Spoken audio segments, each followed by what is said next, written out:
तो आइ हमसब पढ़ै ले जा रहल छी ललका पाक्य आकाशगंगा। ई चौथा कहानी यऽ। तो चलू स्टार्ट करै छियै।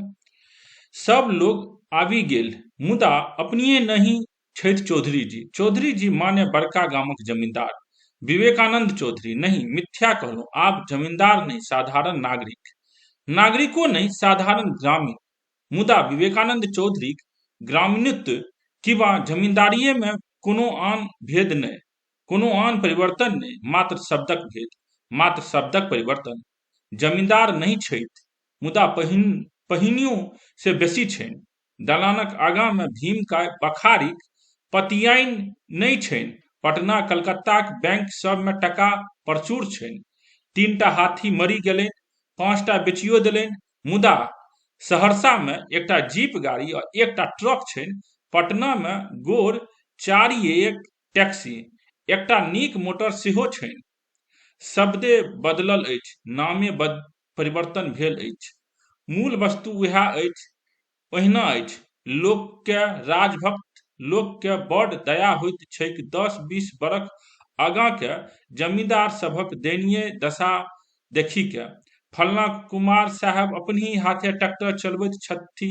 फल्लाँ कुमार साहेबक 3 महला कोठा से ईटा झड़ि रहल छनि। फल्लाँ राजा बहादुरक बेटा नौकरी करे लगलथिन।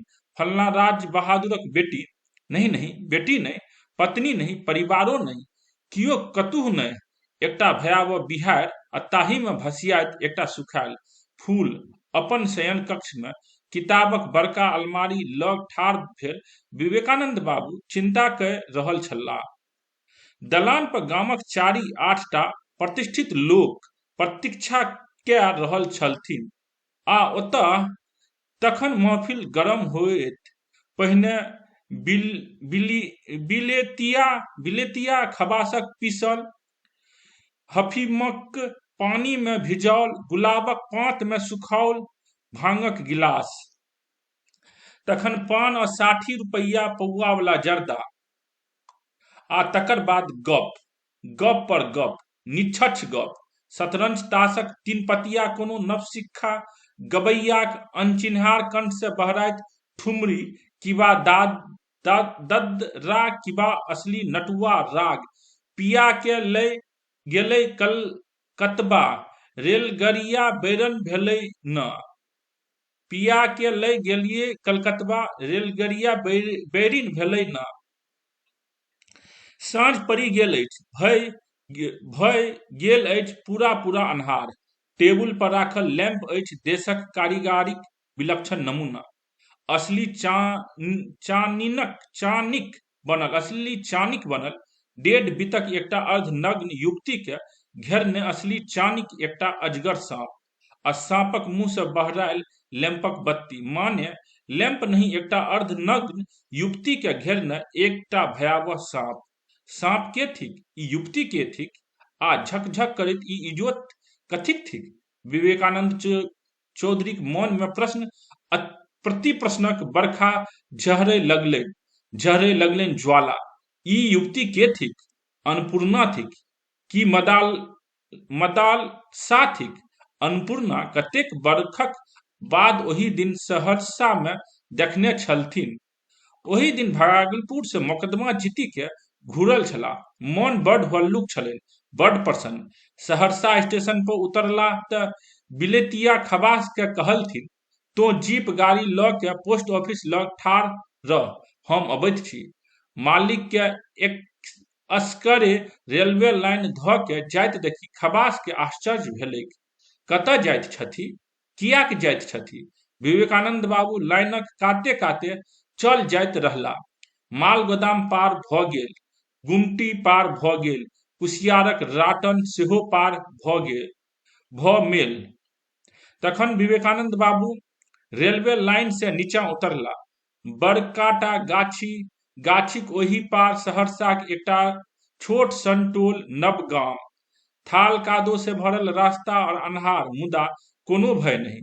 30 टकाक जूता टूटि जा, 40 टकाक रेशमी कोर धोती खराब भऽ जा, कोनो भय नहीं। जाइए पड़तिन, अन्नपूर्णा लग जाइए पड़तिन। 3 बरख बीति गेल अछि, मुदा कोनो दिन मोन नहि पड़ल छलनि अन्नपूर्णा। आइये मौन पड़लनि, जाइए पड़थिन, नहीं गेने उपाय नहि। अन्हार आकाश में घटाटोप मेघ, एकोटा तारा नहीं, चंद्रमाक कोनो पता नहीं, आ नीचा थाल कादो, कच्ची सड़क, दुनू कात डाबर खता में ढाबूस, बेंग और सांप, हरहरा सांप, तेलिया सांप, ठोंठ सांप, अन्हार रास्ता में सांपे सांप और किछ नहीं। एकटा खपरेल घर लग आबि विवेकानंद बाबू ठाढ़ भ गेलाह। इएह घर थिक, एहन दुरवस्था आन कोनो घरक नहि। इएह घर थिक अन्नपूर्णाक। अन्नपूर्णा अपनी बहर बहर इल्ली, अपने बहर इल्ली, केबाड़ खोली बजली, भीतरे चल आओ, बरखा होइत छैक, भीजबैत मोन खराब भ जायत, चलि आओ। भीतर गेला, कच्चा ईंटाक कोठली, एकटा खाट, एक टूटल टिन्ही बक्सा, देवाल पर एकटा फोटो, से विवेकानंदे चौधरीक। आजुक नहि 10 बरख पहिनिक विवेकानंद चौधरी। माटिक बासन बर्तन, चूल्हा, छोट सन जांत, कोन में तख्ता पर राखल भगवतीक एकटा चित्र, महादेवक छाती पर चढ़ली कालिका। कालिका माने दरिद्रता, चिर दरिद्रता, दरिद्रताक अतिरिक्त आर किछु नहि, मात्र विवेकानंद चौधरीक एकटा पुरान धरान फोटो। हमर फोटो किया टंगने छी, कोन लाभ? खाटक पासी पर बैसी विवेका बाबू पूछलथिन। देवाल पर से हटाइयो देबै तऽ की मोनक देवाल से फोटो हटि जायत? मनुख तऽ बिसरी नहि पबै, नहि दुख आ न सुख। अन्नपूर्णा बजली। विवेका बाबू उत्तर नहि देलथिन। हुनका बुझल छनि जे मनुख बिसरी जाइए। हुनके कहाँ किछु मोन पड़लनि। विगत 3 बरख से मोकदमा में बाझल रहला। भागलपुर में रेशमक कारखाना, हजारीबाग में अबरखक कारखाना, पटना में लालटेनक फैक्ट्री किनबा में बाझल रहला। लोक बाझल रहै आ बिसरी जाय। मुदा आइ किया आयल छी? हमर बासाक पता के कहलक? रास्ता के देखौलक? राति में किया एलहुं? दिन देखार अयबा में लाज भेल की? अन्नपूर्णा पुछबाक इच्छा केलनि, मुदा पुछलनि नहि। विवेका बाबू से ओ कहियो कोनो कथा पुछने नहि छथि। बिन पुछनिए ओ सब कथा बुझि जाइत छथिन। कियो कहलक जे अहाँ कष्टे में छी। सहानुभूति देखेबाक लेल नहीं आयल छी। सहानुभूति देखेबाक लेल नहीं आयल छी। सहायता करबाक लेल नहीं, भिक्षा देबाक लेल नहीं, मात्र देखबाक लेल। अहाँ के कष्ट में देखब तऽ हमरा सुख भेटत, शांति भेटत। विवेका बाबू ई उत्तर सुनी अन्नपूर्णा मुस्कियली, जेना कोनो सुखायल फूल मुस्काइत हो, जेना कोनो गरम बसात बहैत हो, जेना कोनो अन्हार भिख मंगनी लाठी ठक ठक करैत चली जाइत हो। अन्नपूर्णा मुस्किली आ खाटक सिरमा दिस राखल एक 1.25 हाथक पोटरी के कनिये नीचाँ खींचि देलथिन। पोटरी में की अछि? विवेका बाबू पूछलथिन। पोटरी नहीं थिक, अशोक थिक। अशोक के? हमर बच्चा। बैसाख में दोसर बरख चढ़लै, मुदा मोन खराब रहैत छैक। अस्पतालक दवाई से कोनो लाभ नहि। दवाई नहि दैत छैक, पानी दैत छैक। पानियो से कतौ रोग छुटलै? नाम बड़ सुन्नर, अशोक। मुदा अशोक की बचत? कतेक दिन बचत अवश्य बचत। आ पैघ होयत, स्कूल में पढ़त, कॉलेज में पढ़त, डॉक्टर हैत, लोक के दवाई देत, पानी नहीं देत। बजैत बजैत अन्नपूर्णाक आँखि से इजोत झरय लगलनि। बेसी बाजी नहीं सकली, चुप भ गेली। अस्पतालक बड़का डॉक्टर हमर मित्र छथि। कागज दिअ, हुनका नामे चिट्ठी लिखि दैत छी। विवेका बाबू बजला। बचकाक हेतैत अहिना बाँचि जायत। बचबाक हेतैत ओहिना बचि जायत। अहाँके चिट्ठीक उपकार हमर अशोक नहीं लेत, कोनो उपकार नहीं लेत। एतद्धि एहि से आगू कोनो गप नहीं, कोनो कथन नहीं, कोनो अभियोग नहीं, कोनो सफाई नहीं। सब समाप्त भ गेल अछि। संबंधक कोनो ताग नहीं बाचल अछि। जाइ छी। विवेका बाबू खाट से उठि गेला। कात में राखल पोटरी एक बेर सिहरल आर फिर शांत भ गेल। जाउ। अन्नपूर्णा केबाड़ लग ठाढ़ी लगली। कुर्ताक जेब में 2000 टका रखने विवेकानंद चौधरी चुपचाप घर से बाहर भ गेला। कुर्ताक जेब में 2000 टका रखने विवेकानंद चौधरी चुपचाप घर से बाहर भ गेला। फेर उएह अन्हार रास्ता आ फेर उएह थाल कादो आ अन्नपूर्णा चौखटी लग ठाढ़ी रहली। अन्नपूर्णा विवेकानंद चौधरीक बेटी थिकी। विवेकानंद चौधरी अन्नपूर्णाक पिता थिका। लैंपक इजोत में अलमारी में सजाओल अंग्रेजी किताब सबके देखैत विवेका बाबू सौंसे शरीर में जेना बिजली करेंट मारी देलकै। अन्नपूर्णा हमर बेटी भ के एहन किया भ गेली? पढ़बा लिखबा में केहन तीव्र बुद्धि छली? केहन स्नेह से लग आबि के पूछैत छली, कका सीता पैघ सती छली कि सावित्री? पूछैत छली, हमरा लेल नव माया कहिया आनब कका? आज से अन्नपूर्णा मरि रहल छथि, हुनकर बच्चा मरि रहल छनि। अन्नपूर्णा मूर्ख छथि, ज्ञान नहि छनि, ज्ञान कहियो नहि हेतनि। ओहि दिन 2000 टका ल के गेल छलहुँ, इच्छा छल जे टका द देबनि, मुदा विवेकानंद चौधरी हंसबाक चेष्टा केलनि। घर से बाहर भय दलान पर जयबाक चेष्टा केलनि, मुदा हाथ पैर मोन शून्य होबय लगलनि जे जेना कोठली से बाहर केबाड़ लग कियो ठाढ़ अछि, जेना कोनो छाया, जेना कोनो नारी मूर्ति। ओसारा पर के थिक? चिकरलह विवेका बाबू, मुदा कोनो उत्तर नहि। ओसारा पर कियो नहि छल। शयन कक्षक ओसारा पर अयबाक आज्ञा ककरो नहि छैक। विवेका बाबूक शयन कक्ष लग कियो नहीं आबि सकैत अछि, मुदा ई के थिक? ई छाया। दीपक बाती जकाँ छाया सिहरल आ बिला गेल।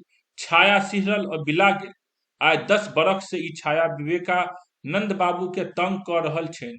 ई प्रेत छाया शयन कक्ष में नहीं अबैत छनि, ओसारे पर ठाढ़ी रहि जाइत छनि आ बिला जाइत छनि। विवेका बाबू करेजक सब शक्ति लगा चिकरैत छथि, अहाँ के छी? भीतर चलि आउ। मुदा छाया भीतर नहीं अबैत अछि। सिहरिया बिला जाइत। सिहरैया और बिला जाइए। सिहरैया बिला जाइए। कोनो स्मृति नहि, कोनो स्वप्न जकाँ, कोनो प्रेत जकाँ। आ विवेका बाबू बताह भ जाइत छथि। मुड़ी घुमा के देखैत छथि एकटा अर्धनग्न युवती आ तकरा एकटा अजगर सांप अपना कुंडलिनी में घेरने छैक। ई सांप के थिक? ई युवती के थिक? ई युवती थिक मदालसा, रामपुरक राज बहादुरक सुशील चंद्र मिश्रक जेठी कन्या मदालसा। तखन विवेका बाबूक जमींदारी छलनि। तखन विवेका बाबू युवक छलाह। आभू देखबा में 40-42 से एको बरख बेसीक नहि लगैत छथि, मुदा मोन जर्जर भ गेल छनि। टका पैसा नौकर चाकर मान मर्यादा की मोनक जर्जरता हटा सकैत अछि? कथमपि नहि। मोनक जर्जरता हटेबाक कोनो साधन आब विवेका बाबूक संग में नहि छनि। नहीं छथि मदलसा, नहीं छथि अन्नपूर्णा। विवेकानंद बाबू अलमारी फोफलनि आ किताबक पाछा से एकटा बोतल बाहर खोललनि। हाँ, अलमारी खोललनि और किताबक पाछा से एकटा बोतल बाहर केलनि। अंग्रेजी दारूक बोतल। गिलास में ढारी 4 घोंट पीलनि। बोतल गिलास किताबक पाछा राखी शयन कक्ष से बहरेला। सीढ़ी से नीचा उतरला। आंगन में आबि एक क्षण ठाढ़ भेला, फेर दलान दिस विदा भ गेला। एकटा नव नटुआ आयल अछि, विद्यापति गयबा में प्रवीण, नाच सेहो करैत अछि, तें दलान पर बेसी भीड़ अछि। विवेकानंद बाबूक अभ्यर्थना में किछु समीपस्थ लोग उठि के ठाढ़ भ गेला। विवेकानंद बाबू मसनद से अंगोठी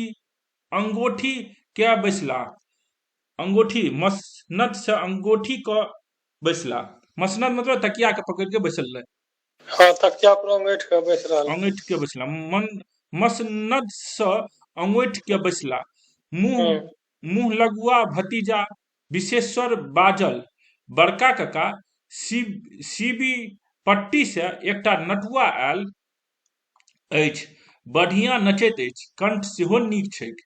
पुरुष की नाचत, बीसो नाचब तऽ मौगिक काज थिक, पुरुषक इच्छा पर नचबाक काज। नाचब तऽ मौगिक काज थिक, पुरुषक इच्छा पर नचबाक काज। मुदा नटुआ कहाँ अछि, कहक किछु गान करय, विद्यापतिक कोनो श्रृंगार पद। हम बड्ड थाकल छी। विवेकानंद बाबू आँखि मुनि के मसनद से अंगूठी गेला। नटुआक लेल महफिलक बीच में जगह बनाओल गेल। नटुआ, मृदंगिका, सारंगी वाला दलान पर लोग, दलानक कोंटा में महिला आदि। मानिनी आब उचित नहीं माने, मानिनी आब उचित नहीं माने, प्रथम एकादश द पहु गेल। प्रथम एकादश सारंगी, मृदंग, नटुआक सुललित कंठ स्वर, विद्यापतिक दोहिक वासना, श्रोतागणक चेहरा पर उल्लास, महिला आदिक आँखिक कोर में लाज। और विवेकानंद बाबू कतऽ छथि? विवेका बाबू की कऽ रहल छथि? विवेका बाबू शयन कक्षक केबाड़ लग ठाढ़ छथि। भीतर पलंग पर सुतली अछि 5-6 बरखक कन्या अन्नपूर्णा। बाहर ओसार पर ठाढ़ छथि मदालसा। नहि कथमपि नहि, अहाँ घर में नहीं आबि सकैत छी, अहाँ चलि जाउ। एहि ओसारा से, एहि आंगन से, एहि परिवार से समाप्त भऽ गेल मदालसा। सब किछु समाप्त भऽ गेल। चिकरैत छथि विवेकानंद चौधरी, इलाकाक सबसे धनिक जमींदार विवेकानंद चौधरी। हम अन्ना के अपना संगे लए जायब, मदलसा उत्तर दैत छथिन। नहीं, कथमपि नहीं, कोनो स्थिति में नहीं। विवेकानंद बाबू भीतर से केबाड़ बंद कऽ लैत छथि। बाहरे रहि जाय छथि मदालसा, और आंगन में सबटा खबासिन, सबटा नौकर चाकर भय आ आतंक से त्रस्त भेल ठाढ़ अछि।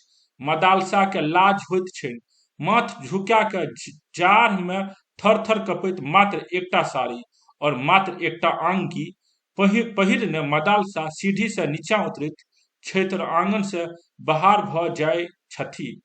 वाह, नीक गबैये ई नटुआ।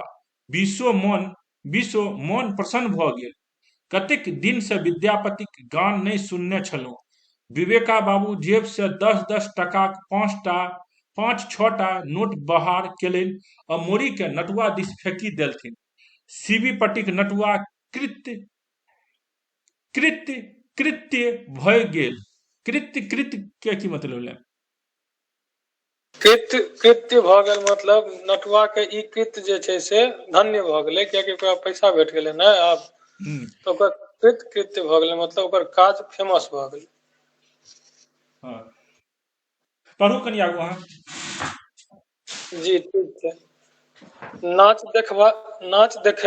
देखै वाला स्त्री पुरुष कृत्य भऽ गेलाह। मुदा विवेका बाबू विवेका बाबू हुनका मोन में 5 बरखक अन्नपूर्णाक रुदन स्वर गूंजि रहल छलनि। नटुआक वा विद्यापतिक नायिकाक रूप नहि। मदालसाक गेलाक बाद अन्नपूर्णा माय माय कहि कतेक कनैत छलीह, कतेक दिन, हफ्ता, मास, बर्ख धरि कनैत रहली छलीह। विवेकानंदकेँ भेलनि जे विद्यापतिक गीत फूसि थिक। कोनो प्रियतमा अपन प्रेमीक लेल नहीं कनैए, कनैए केवल कन्या, कनिये केवल कन्या, अपन मायक लेल कनैये केवल कन्या, अपन मायक लेल, मायक हाँ, स्तन से झरैत दूधक निर्झरक लेल, मायक हृदय से झरैत स्नेह वात्सल्यक निर्झरक लेल। ओ माय आ मदालसा अहिना बेटी के ओछान पर सुतली छोड़ी अन्हार राति में, साउन भादक बरखा में अभिसारिका बनै चली जाय अछि। विवेका बाबू के भेलनि जे सब किछु फूसी थिक, सत्य थिक, मात्र अन्नपूर्णाक रुदन। काल्हि अन्नपूर्णा कनई, काल्हि अन्नपूर्णाक बेटा अशोक कानत, काल्हि अन्नपूर्णा कनैये, काल्हि अन्नपूर्णा के बेटा अशोक कानत, नहीं नहीं अशोक कानत ने, अशोक मरी जायत मुदा कानत ने। कारण मदालसा और अन्नपूर्णा में बड़ भेद, आकाश पातालक भेद। मदालसा छली इतिहासक एकटा फाटल पात, अन्नपूर्णा छथि भविष्यक नूतन किरण ज्वाला। ई सब विचारी के मसनद पर से ओ अंगोठल, अंग्रेजी दारू के निशा में मातल, पान चिबबैत मुंह लगुआ भतीजा विशोक हास्य विनोद सुनैत विवेकानंद चौधरी हंसला। ई कहलिन जे अशोक के बचबाक हेतु तऽ ओहिना बाँचि जायत। अस्पतालक बड़का डॉक्टरक नामे अहाँक चिट्ठी कोनो दरकार नहि। किया कहलनि? अपन पिता से एतेक घृणा किया छनि? एहि घृणाक पाछा अछि एकटा नवयुवक, प्रथम श्रेणी में बीए पास नवयुवक राधाकांत, गामक सबसे गरीब ब्राह्मण परिवारक पुत्र। एक दिन भोरे अन्नपूर्णा अपन पिताक कोठरी में अयली, बड़ी काल धरि लग में ठाढ़ रहली। विवेका बाबू कोनो मोकदमाक कागज पत्र ठीक कऽ रहल छलाह। सुपौलक शक्ति ठाकुर के कोनो जालसाजी में फंसा कऽ जेल पठौने बिना ओकर कटिहार वाला जूट मिल अपन नहि भऽ सकैत अछि। शक्ति ठाकुर जेल जायत निश्चित जायत। विवेकानंद चौधरी शनि दृष्टि से बची गेनाइ असंभव। की अय अन्ना, हमरा से किछु कहबाक अछि? विवेका बाबू मुड़ी ऊपर उठेलनि। हाँ कका, कहबाक अछि। अहाँ से चोरा नुका के कोनो काज हम नहीं करब, तैं कहै आयल छी। अन्नपूर्णा कुर्सीक पीठ धेने ठाढ़ी रहली। कहू कोन काज? चोरा के नहीं कऽ सकैत छी। हम राधाकांत बाबू से बियाह करब। हम आ ओ भगवती स्थान में शपथ खेने छी। बड़ शांत स्वरे अन्नपूर्णा बाजली छली। मुदा एहि शांत स्वर से आगि लागि गेल छल विवेका बाबूक शरीर में आ मन में, जीवन में। राधाकांत? के राधाकांत? वह दरिद्र कोटर राधाकांत, मिडिल स्कूल में मास्टरी के वाला राधाकांत। पढ़ू कनी आगू। आगि लागि गेल। जमींदारी कोठी जरय लागल, सोना चानीक मुकुट जरय लागल, सोनित भीजल तरुआरी बरछी जरय लागल। हजार बरखक सामंतवादी जीवन व्यवस्था भस्म भए गेल, सुड्डाह भए गेल। रूभ किछु सब किछु सुड्डाह भए गेल। मुदा राधाकांत आ अन्नपूर्णाक विवाह रुकल नहीं। विवेका बाबू रोकबाक चेष्टा नहीं केलनि। ओने विवाहक समर्थने केलनि।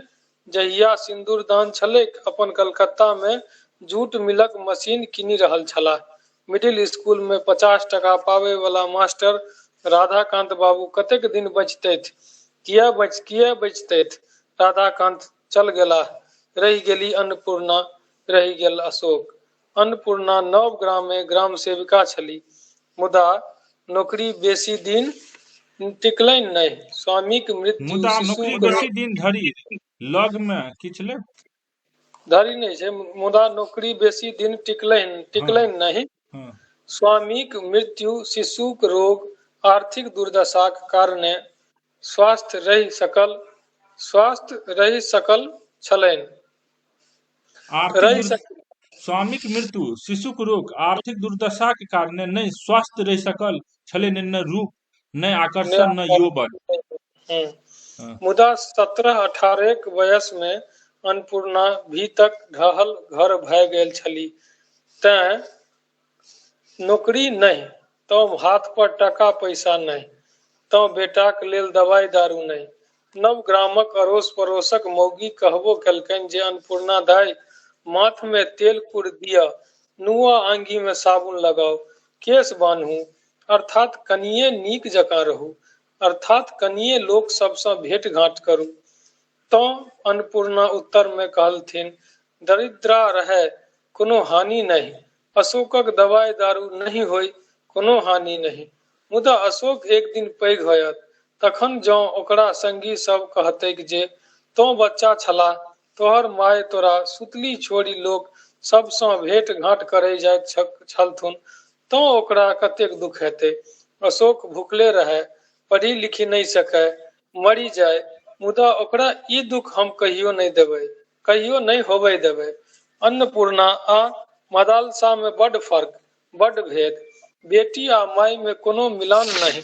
माय मरि गेली, मुदा बेटी एखन जीवित छथि। बेटी नहीं मरत, जीवित रहत। विवेकानंद चौधरी के माथ गौरव सँ ऊँच भए गेलनि, बेटीक गौरव सँ ऊँच भऽ गेलनि। महफिल समाप्त भऽ गेल। रातुक 11-12 बाजि रहल छल। विवेकानंद बाबू मसनद छोड़ि कऽ उठलाह आ बिलैतिया खवासकेँ कहलथिन, जीप गाड़ी बाहर कर, एखनहि बाहर कर, बिदागरी करबै जाइ छी। ककर बिदागरी कका? बीसो पुछलथिन। आर ककर बिदागरी? बेटीक बिदागरी करबै जाइ छी। तहूँ संगे चलह बीसो। अशोकक मोन खराब छै। विवेकानंद चौधरी दलान सँ नीचा उतरलाह तऽ मोन बड्ड हल्लुक छलनि। आंगन गेला, सीढ़ी चढ़ि कऽ शयन कक्ष में गेला, बड़ी काल धरि ठाढ़ रहला। ओसारा पर कोनो प्रेत छायाक भ्रम नहि भेलनि। ओसारा पर अयला, देखलनि उज्जर गगन में आकाश गंगा बहि रहल अछि। मोन पवित्र भऽ गेलनि, जीवन पवित्र भऽ गेलनि। मिथिला दर्शन विशेषांक 51। चलू आब नेक्स्ट। अगला अध्याय अछि कादम्बरी उपकथा। पढ़ै छी। 11 ठीक। 11 बरखक छली तखन विवाह भेलै। 17हम चढ़ैत चढ़ैत सिन्दूर में आगि लेसी देलकनि विधाता। बाप के 150 बीघा खेत छलनि। कादम्बरी नैहर चली एली। बाप संस्कृतक पंडित छलथिन। कादम्बरी लघु कौमुदी से आरंभ कऽ कालिदासक कुमार संभव धरि आबि गेली। कुमार संभव समाप्त कऽ उठली तऽ मोन भेलनि एना में एक रत्ती अपन मुँह देखथि। घाम से भीजल केश आँखि पर पसरि गेल छलनि। देखलनि जे केशक एकटा लच्छा पाकि गेल अछि। हाथ से एना छुटि कऽ धरती पर खसि पड़लनि। साहस नहि भेलनि जे फेर ओकरा मुँहक सोझा लऽ जाथि। साहस नहि भेलनि जे फेर अपन मुँह देखथि। मोन पर एकटा विचित्र अपरिचित अवसाद, जेना भसियाल मेघक कोनो कारी सन टुकड़ी, जेना कोनो फूटल सिलेटक कोना सन खंड, जेना कोनो बिसरल गीतक टूटल सन पाँति। माय आबि के कहलथिन, कादम शांतिपुर से डियर आयल छथि, संग में खबास सेहो छनि। कादम्बरी माय शांतिपुर से माय आबि के कहलथिन, कादम शांतिपुर से डियर आयल छथि, संग में खबास सेहो छै। खबास के की काज छलै यौ? खवास पहले मतलब जाय छले संगे अपन बोझा तोझा अपन सामान मोटी तोटी ल जाय ला। अच्छा ठीक। पहले के जमींदार के अथी सब अपने नहीं ल जाय छले, खवासे रहे छै। कादम्बरी के देखी के गायत्री देवी जेना पाथरक मूर्त भए गेली। पाथरक मूर्तक भीतर प्रभावित होबय लागल क्रोध और ईर्ष्या और घृणा और दुख और आतंक। मुदा तैयो पाथरक मूरत मुस्कियाल और बाजिल, बहिन दाय, जहिया दुरागमन भेल आ एहि गाम एलहुँ, अहाँ के देखबा लेल मोन माछ जकाँ छटपटाइत छल। आइ भगवती आशा पूरी केलनि। कादम्बरी किछु नहि बजली। अपन छोटी दियादनीक उत्तर में किछु नहि बजली, मात्र एतबे कहलिन, अहाँ पढ़ आबू लग जाउ। अहाँ पढ़बा बाबू लग जाउ। बोखार फेर बढ़ि गेल छै। निरसा के सहरसा पठेने छियनि। साँझ खसैत खसैत बड़ा अस्पतालक डॉक्टर आबि जेता। डॉक्टरक लेल चाह और जलपानक व्यवस्था करय पड़त। माने कादम्बरी नहीं, पढ़ुआ बाबूक धर्म पत्नी गायत्री देवी नहीं, पढ़ुआ बाबूए नहीं, केवल हुनक बोखारक उन्माद में पढ़ुआ बाबू चिकरैल छलाह। चंद्रनाथ, भौजी के बिदागरी करा आनह, हमर भौजी के लए आनह। पढ़ुआ बाबू अर्थात श्री बैद्यनाथ चौधरी शांतिपुर ग्रामक सबसे पैघ परिवारक स्वामी छथि। 5 भाई अपने और पांचों भाइयों में ककरो 4-5 से कम संतान नहीं। पांचों भाईक स्त्री, 2टा विधवा बहिन, एकटा पितामही, 3टा पित्ती, तही हिसाब से पितियौत एक साँझ में कतेक सेर चाउर दालि खर्च होइ छनि से गामक लोकक प्रमुख चर्चा विषय थिक। चर्चाक विषय थिक जे धन्य छथि बैद्यनाथ, धन्य छथि चंद्रनाथ, धन्य छथि सिरियना बाली,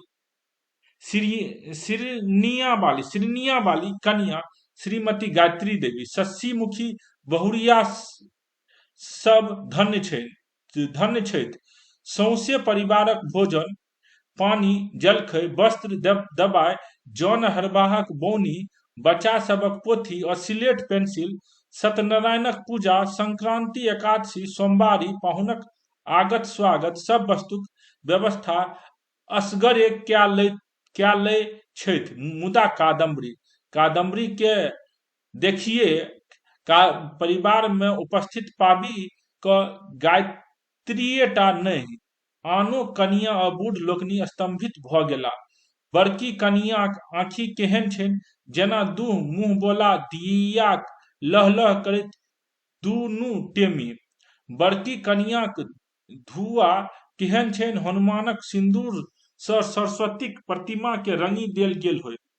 बड़की कनियाक बाजब एतेक मधुर, एतेक कोमल, एतेक स्नेह से भरल छनि, तइयो लोक के हुनक बाजब सुनतिये भय कियाक होबय लगैत छैक।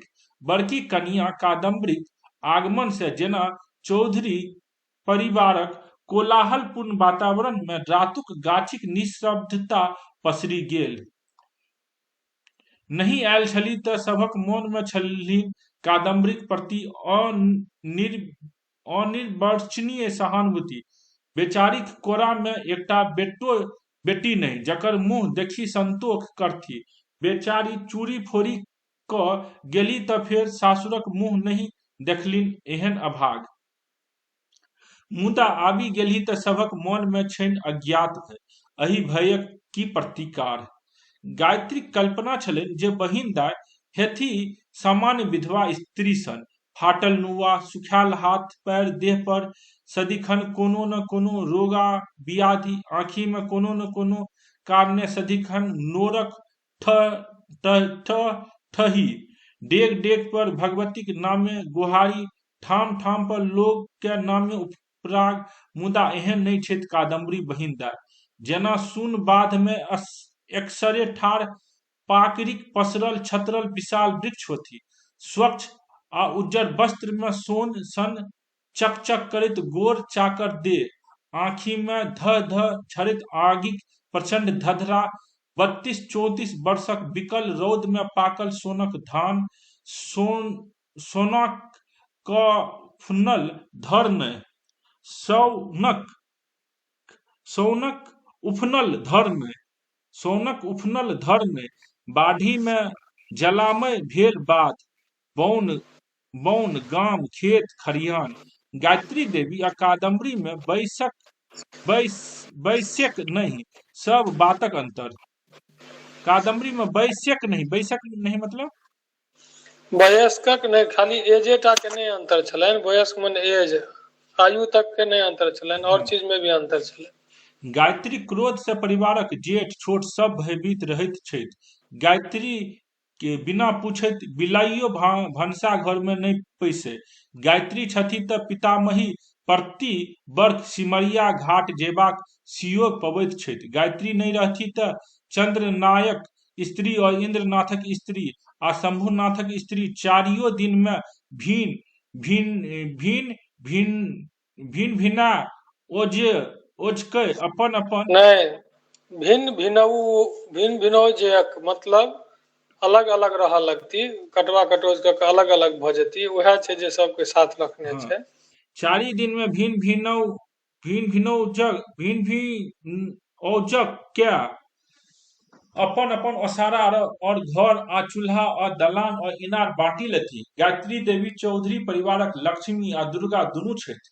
मुदा कादम्बरी चंद्रनाथ के कहलथिन चंदर बाबू अपना आंगन में सब मिला के 14-15 टा बच्चा अछि।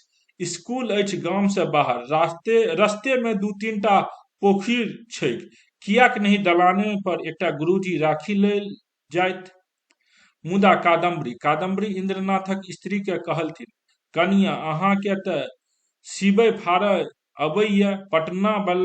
पटना बाला मिसर जी गर्मी छुट्टी में आबि रहल छथि, चिट्ठी पठा दियौ, एकटा सिलाई मशीन लेने औताह, दाम एहिठाम से भेट जेतियन। एकटा आंगियो सिबाक होइत अछि तऽ सहरसा कन्हा दर्जीबाक मुँह ताकय पड़ैत अछि, सेहो नहि देहक भजार नहि नीक जकाँ सिबले। मुदा कादम्बरी राति में सुतबा से पहिने कादम्बरी पितामहीक पैर जाति गेली तऽ पितामही के आँखि से टप टप नोर खसे लगली। एहन ऊपर सुनी। में जे छले सर, हाँ, सेहो नहीं देहक भजार, हाँ। देह के एकर आइडिया मतलब। नहीं, देह के की नाप छै। हाँ, वो नहीं सहरसा में छले। जाके कपड़ा सियाबे छै। उनकर एहिठाम के लेडीज सब नापक अंदाजा नहीं छले। नाप नहीं आबै छलै तऽ केहनो कपड़ा सी दै छलै। मुदा कादम्बरी राति में सुतबा से पहिने कादम्बरी पितामहीक पैर जाति गेलै तऽ पितामहीक आँखि से टप टप नोर खसे लगली। एहन सुंदर, एहन स्वभाव वाली कन्या आ तकरो संगे भगवतीक व्यवहार तऽ देखू। हमर विश्वनाथ सन पढ़ल लिखल आ गुणवंत छल कियो एहि 10 गाम में, कियो नहीं छल गंगाक ओहि पार। पटना जाके एम.ए. पास क आयल, अंग्रेजी की धुरछाड़ बजैत छल। मूवमेंट में असली गोरा अंग्रेज गाम में अड्डा देने छलैक तऽ आर ककरो दुओ आखर गपक क भेलैक। हमर विश्वनाथ तखन गामक लाज रखला। विश्वनाथ माने कादम्बरीक परलोकवासी स्वामी। कादम्बरीक आँखि से नोर नहि, शांत भावे विश्वनाथक पितामहीक पै जाँतैत रहली। अर्थात आंगन में 2 टा गाछ एक्के संग ठाढ़ भ गेल, तुलसीक गाछ और नेबोक गाछ तऽ पहिनिये से छली। तुलसीक चौरा लग बाँसक तराइ ओछा बैसली छली कादम्बरी। वैद्यनाथ सोहारी और परोरक रस्सा पथ ल चुकल छलाह। काल्हि से स्कूल जाय आरंभ करता। ओहिना हेडमास्टर लाल पीयर भेल रहैत छनि, नहीं जेता तऽ दरमाहा कटि जेतनि। भौजी अहींक सेवा से हमर पुनर्जन्म भेल अछि। अहाँ नहीं अबितियौ तऽ गेले रही हम एहि बेर। एतेक वर्षक बाद अहाँके देखबाक सौभाग्य भेटल अछि। आब कहियो जाय नहीं देब अहाँके, से बुझि लिअ। वैद्यनाथ के ओ कादम्ब मनो छथिन, आइ से 1 युग पहिनेक दुरांगमनिया कनिया। जनिकर मुँह देखि के टोल पड़ोसक सब पुतोह छाउर भ गेल छली। मतलब जरै छले। जरै छले। भनसाघरक मोखा लग ठाढ़ी गायत्री देवी आदि नीक प्रशंसा सुनि रहल छली। भनसाघरक मोखा लग मतलब भंसाघर के मुंह पर कोंटा पर ठाढ़ गायत्री देवी। हाँ, भनसाघरक मोखा लग ठाढ़ी गायत्री देवी आदिनिक प्रशंसा सुनि रहल छली। आदिनिक मतलब आदिनिक ककरो नाम छै ना? नहीं, भंसा घर मुख लग ठाढ़ गायत्री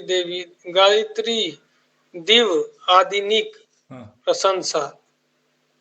ई हाँ, ककरो बारे में कह रहल छथिन। हाँ। नीक नहीं लगली, नोनछा लगली। मुदा एकर ई अर्थ कथमपि नहीं जे गायत्री देवी स्वभावक जरनतिया अथवा मोनक पपियाही छथि एतबे जो जय आनक सोझा अपन हीनता नहीं सहल जाइत छनि। छथि एतबे जे आनक सोझा अपन हीनता नहीं सहल जाइत छनि।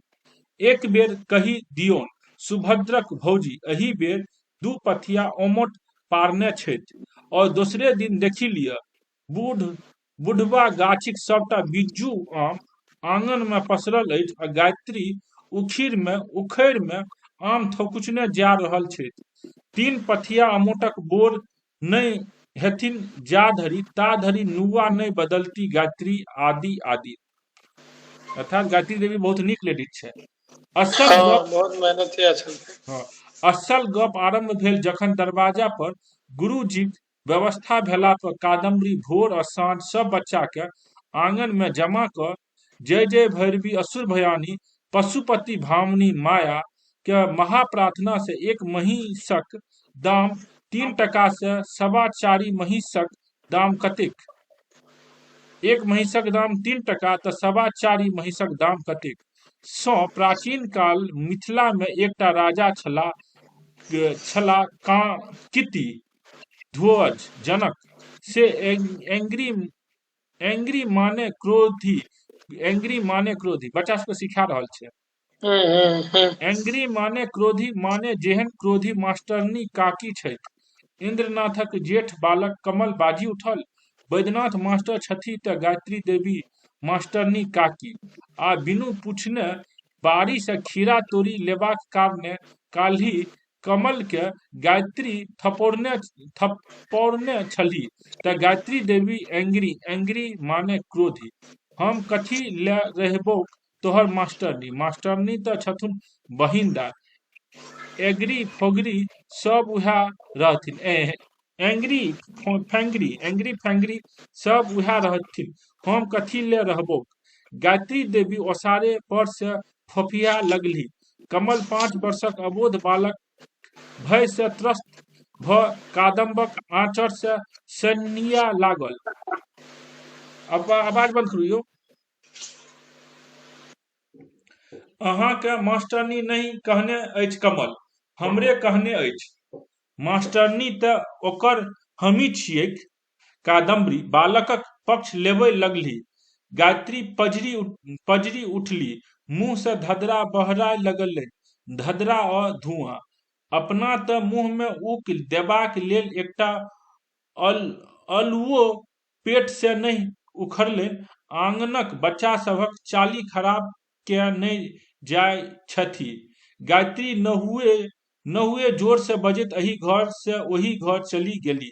वज्र खसी पड़ल। पेट में से जेना एकटा पाथर पैघ गोला बाहर होय लेल छटपट करे लागल। देह पर कसल आंगी में से जेना गोटेक गोट पजेबा खसै लागल। गोटे गोट पजेबा खसै लागल। पजेबा मतलब आंगी में जे छै से शायद ओ झुनकी लगेने रहथिन, सब टूट के खसऽ लगलै। हाँ। देह पर कसल आंगी में से जेना गोटेक गोट पजेबा खसै लागल। डाँड़ बान्हल बिन पाठिक 10 हत्थी पाढ़िक डाँड़ में बान्हल बिन पाढ़िक 10 हत्थी साड़ी जेना तार भ जाइत आ लाल जीह बहार केने हजारक हजार सांप कादम्बक गत्र पर वज्र खसी पड़ल। 2 मास नहीं भेल आ कमो कम 20 बेर गायत्री इहा बिखक बाण छोड़ने छथि। पेट से एकटा अल्लुओ नहीं बहरेलनि। एही में ककर दुख। अल्लुओ बहराक टा की जीवनक मात्र प्रयोजनक थिक। आब तऽ बहुत पढ़ली लिखली मौगी सब बियाहो नहि करे। हमही कोन बियाह केलहुँ। दुरागमन भेल सासुर एलहुँ। मुदा कहियो कि 4 से 5 दिन गाम रहला। पटना में पढ़ैत छला। छुट्टियों में मातृके जाथि। प्रायः ई सब बुझते नहीं बुझैत रहथिन जे हम चलि जायब तऽ लोक कादम्बक के एही तरह गरियौतनि। मुदा ई सब विचारियो के कादम्ब कनली नहीं, क्रोध नहीं केलनि। मुस्काइत बजली, कनिया आन लोक तऽ कहैत अछि अहूँ छोट लोक जकाँ एहन कथा कहब। एही घटनाक तेसर दिन किबा दोसरे दिन गायत्रीक छोटकी बेटी निर्मला के बाड़ी में सांप काटि लेलकनि। जाबत गोनर झा बजाओल जाथी, जाबत भगता सब आवथी, जाबत मंत्र पढ़ल जा, कौड़ी फेंकल जा, निर्मलाक देह पियर हरियर कारी भय गेलनि। निर्मला चली गेली निर्मला चली गेली आ गाम भरी में घोल भ गेल जे कादम्बरी साधारण विधवा नहि छथि, गाछ हाँकै वाली डाइन छथि, नहेरे में कतौके नेना भुटका के खा के बैसल छथि। एहिठाम अबिते देरी निर्मला के खेलनि, डाइन नहि रहती तऽ माय बाप अपना लग किया नहि रखतियनि, सासुर किया पठा देथिन, विधवा छथि, मुदा एहन सिलौट सन देह छनि। जही राति निर्मला मुइली तही राति चरवाहा सब देखलनि जे ही महाराजी पोखरीक भीड़ पर नुआ राखल छनि आ कादम्ब नंगटे गाछी दिस नचैत नचैत पड़ायल जाइत छथि। कादम्बरीक आंगन पाठशाला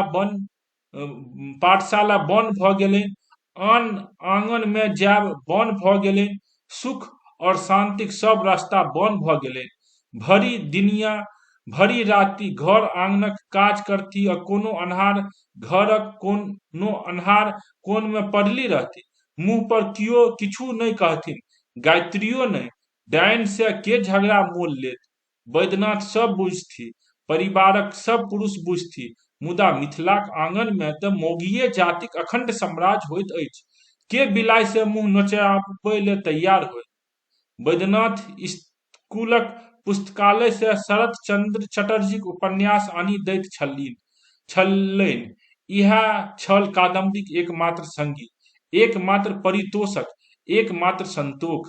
शरतचंद्रक किरणमयीक पतन कथा पढ़थि आ विचारथि जे हम कोनो दिवाकरक संगे रंगून नहि भागि गेलहुँ से नीक केलहुँ। विचारथि जे हमरा राजलक्ष्मी जकाँ बेश्या नहि बने पड़ल, सेहा बड़ सौभाग्य। छाती पर पुस्तक राखी नीन छली, सिरमा में राखल डिबिया मिझा गेल छलनि।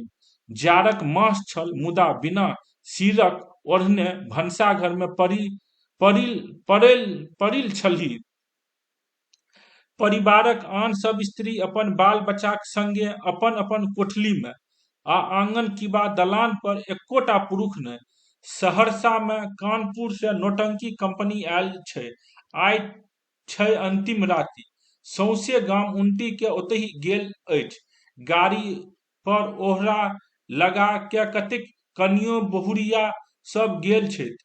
गाड़ी पर ओहरा लगेनाइ मतलब घेर के ओहार लगा के मुंह देखा के नहीं ने जैतथिन कनिया सब, तो ओहार लगा के घेर के गेल रहे। अच्छा, अथी जे माथ पर जे हाँ कपड़ा ला लै छै, झाँपि साड़ी कऽ, हाँ झाँपि कऽ। झाँपि कऽ। हम तऽ तोहरो ओरिया देखबियो चाहे अखिया फोड़ी दे, हम तऽ तोहरे ओरिया देखबियो चाहे अखिया फोड़ी दे। ई कथी गीत छै का? हाँ हम तोरे तरफ देखबो चाहे आँख फोड़ दे, गाना है। हाँ, श्री किशुन नौटंकी कंपनी सीता दाई जखन द्रौपदीक पाठ करे छथिन आ चीर हरण हेबा काल में श्री किशुन भगवान के गोहराबै छथिन, हम तऽ तोहरे नाम टा लेबो चाहे चिहिया काटी ले, जिहिया कटी ले। जीव का तखन लोकक आँखि से भादवक बरखा झहरे लगै छै। से द्रौपदीक पाठ देखबाक लालसा से सौंसे गाम सहरसा गेल अछि। वैद्यनाथ चारू भाय खबास हरबा चरबा समेतंज गेल छथि। दलान शून्य अछि, अन्हार अछि आंगन। मुदा सुतली कादम्बरी के भेलनि जे आंगन में माछ छटपटा रहल अछि। छटपटायब आ तखन कुहरब भेलनि जे कियो कानि रहल अछि। भय से त्रस्त भ गेली, फेर विचारलनि भय ककर, भूतो प्रेत हो तैयो भय करबाक काज नहि। नीक हैत जे प्राण लए लेत। दिया सलाइ नहि भेटलनि तऽ डिबिया नहि जरेलनि। उठली आ आंगन में उतरली। अन्हरिया रातिक मध्यम छाह में देखलनि कोनो स्त्रीगण आंगन में ओघरा रहल अछि, माछ जकाँ, मिर्गी लागल कुकुर जकाँ, प्रसवासन गर्भवती स्त्री जकाँ। मौन पड़ि गेलनि। आइये भोर में लुब्धा खबासक स्त्री के पूछने छलथिन, एतेकटा पेट लऽ के किया पानी भरय अबैत छी, मुदा खबासिन औत नहि तऽ सीधा कोना भेटते?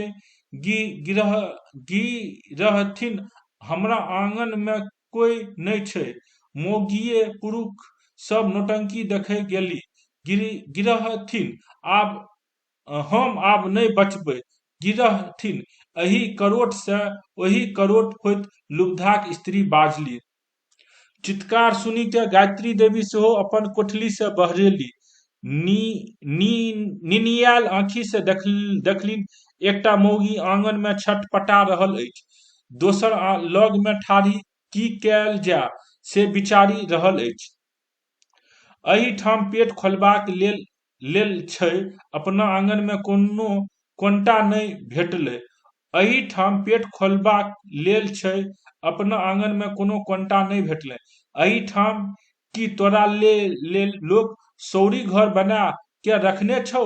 एहिठाम गिरने छले जे एहिठाम बोकरबे? जो जा भाग, आइये आंगन निपने छी, भाग एहिठाम से। गायत्री देवी अधिकारपूर्ण स्वर बहली आर आंगन आबि ठाढ़ी भ गेली। मुदा लुब्धाक स्त्री के तो कोनो बातक तो होश नहि। प्रसव वेदना में गत्र गत्र टूटल जाइ छै। आगि में जरैत बांसक पोर जकाँ देहक जोर जोर चटा रहल छै। बेहोश अछि आ कोनो बातक होश नहि। बेहोश अछि आ लगै छै जे चारू कात हरियर, पियर, बैगनी, नील, लाल, कारी बत्ती जगमग जगमग क रहल अछि। बेहोश अछि आ लगै छै जे ढोल पिपही बाजि रहल अछि, नटुआ नाचि रहल अछि। नहि नहि, हमरा नहि बौलाउ, नहि नहि, हमरा नहि बौलाउ, छोटकी मलकाइन, हमरा एहिठाम मरय दिअ, आब हम बचब नहि। लुब्धाक स्त्री कुहरैत बाजली आ पेट जाति के छटपटाय लागली। उठै छै कि नहि? जाइ छ कि नहि? दियौ पेट पर 2 लात। गायत्री देवी मनुख नहि रहली, पशु किंवा राक्षसी भ गेली। एखन कादम्बरी किछुओ एको शब्द नहि बाजली छली। शान्ते भाव, अनासक्त भावे देखि रहल छली। एकटा मनुखक कष्ट, वेदना, हाहाकार और दोसर मनुखक कठोरता, निर्दयता और राक्षसी व्यवहार। बीच आंगन में पड़ली छली लुब्धाक स्त्री। ओकर माथ लग ठाढ़ी छली कादम्ब और पैर लग गायत्री। और गायत्रीक मन में क्रोधक और हिंसाक ओ प्रचंड ज्वालामुखी फाटै बला छलै जखन ओ लुब्धाक स्त्रीक टांग पकड़ि के घिसियाब लगली। घिचने घिचने आंगन से बाहर फेंकी देली। गायत्री के जखन क्रोध अबै छै तऽ कोनो कथाक होश नहि रहैत छै। ओहि बेर चरना धानु के बामे हाथ में तेहन लोढ़ी मारलथिन जे बेचारा 3 मास अस्पताल ओगरलक आ नाक जे टेढ़ भेलै से टेढ़े रहि गेल। एक बेर ते वैद्यनाथक मुँह नोचि लेने रहथिन। मुदा तखनिये कादम्ब बजली, कनिया चुपचाप घर चलि जाउ, हिनकर आखिरी हालत छै। अहाँ के कोनो गत्र में लाज संकोच नहि अछि जे एहन पैघ वंशक कनिया ई हाल? जाउ, तुरंत चलि जाउ, हम अहाँक मुँह नहि देखय चाहै छी। गायत्री कादम्बक चेहरा और चेहरा में अड़हुलक फूल जकाँ आरक्त भेल। दीप शिखा जकाँ जरैत 2टा आँखि दिस देखलनि तऽ गायत्रीक प्राण कंठे में अटकि गेलनि। देखलनि जे ओ दुनू आँखि चेहरा से बाहर निकलि गेल अछि और पैघ भेल जाय और हुनका दिस सुदर्शन चक्र जकाँ बढ़ल अबै। गायत्री काठ भ गेली, गायत्री पाथर भ गेली। भेलनि जे कादम्बक आँखिक सुदर्शन चक्र से बचि जेबाक आब कोनो संभावना नहि। लुब्धाक स्त्री कुहरल और करोट फेरय लागली। माय गे माय! कादम्ब चिकरली, कनिया हमर मुँह की तकै छी? आंगन में बच्चा होबय दिअ, हम एम्हर आउ, हिनका उठा के अपन कोठरी में ल चलू। गायत्री के साहस नहि भेलनि जे कादम्बक कथा नहि मानथि। गायत्री के साहस नहि भेलनि। चमैन नहि बजाओल गेल, सौरी गृह नहि बनाओल गेल। अन्हार राति में डिबियाक मध्यम इजोत में लुब्धाक स्त्री एकटा 3 सेरक बच्चा के जन्म देलनि। कादम्ब रहथी चमैन और गायत्रीक शयन गृह छली सौरी। बच्चाक चिचियान और गायत्रीक हर्ष विह्वल चित्कार सुनि क आंगनक आनो स्त्री गण सब जागी गेली। कादम्ब थाकी गेल छली। की छै लिखल कहू? बड़ थाकि गेल छली। हाँ कादम्ब बड़ थाकि गेल छली। आगू पढ़ू ने। चुपचाप स्नान करे पछुआरा किनार पर चलि गेली। छठियारक बाद लुब्धाक स्त्री आंचर में बच्चा के नुकौने आंगन में अयली। कादम्ब रौद में बैसली, केश सुखबैत चरखा काटि रहल छली। गायत्री ओसौरा पर बैसली, धान फटकि रहल छली। लुब्धाक स्त्री अपन बच्चा के कादम्बक पैर लग राखि क लजाइत लजाइत बजली, बड़की मलकाइन, अहाँ नहीं रहितौं तऽ ने हम बचितौं ने हमर बच्चा बचितै। बड़ सुंदर बच्चा छलै, छोट छोट हाथ पैर रौद में झकझक करैत छलै। आँचरक गिरह में सँ एकटा दूटक ही बाहर कए लुब्धाक स्त्री के दैत बजली, बच्चाक दिस सँ भगवती के एकटा छोट छीन छागर चढ़ा दियौन। ओहि राति तऽ हम कबुला कयने छलहुँ, जँ जे बच्चा के कोनो अमंगल नहीं हैत तऽ भगवती के छागर चढ़ाओल। ओसौरा पर बैसली गायत्रीक आँखि सँ नोरक धार बहय लगलनि, मुदा गायत्रीक नोरक कथा ने लुब्धाक स्त्री बुझलक ने कादम्ब बुझलनि। वैदेही, मार्च 1960 सँ। एक बेर से फेर पढ़ू तऽ चमैन कतऽ छलै? चमैन नहीं बजाओल गेली, सौरी गृह नहीं बनाओल गेल अन्हार राति में डिबियाक दिव्य मध्यम इजोत में लुब्धाक स्त्री एकटा 3-4 सेरक बच्चा के जन्म देलनि। कादम्ब रहथी चमैन और गायत्रीक शयन गृह छल सौरी। बच्चाक चिचियौन और गायत्रीक हर्ष विह्वल चित्कार सुनि क आंगनक आनो स्त्री गण सब जागी गेली। कादम्ब की छै लिखल? हाँ? कादम्ब बड़ थाकि गेल छली। अच्छा, कादम्ब बड़ थाकी गेल छली। चुपचाप स्नान करे पछुआरक इनार पर चली गेली। छठियारक बाद लुब्धाक स्त्री आंचर में बच्चा के नुकेने आंगन में ली। कादम्ब रौद में बैसली, केश सुखबैत चरखा काटि रहल छली। गायत्री ओसारा पर बैसली, धान फटकि रहल छली। लुब्धाक स्त्री अपन बच्चा के कादम्बक पैर लग राखि के लजाइत लजाइत बाजली, बड़की मलकाइन, अहाँ नहीं रहतियनि तऽ ने हम बचतियै ने हमर बच्चा बचतियै।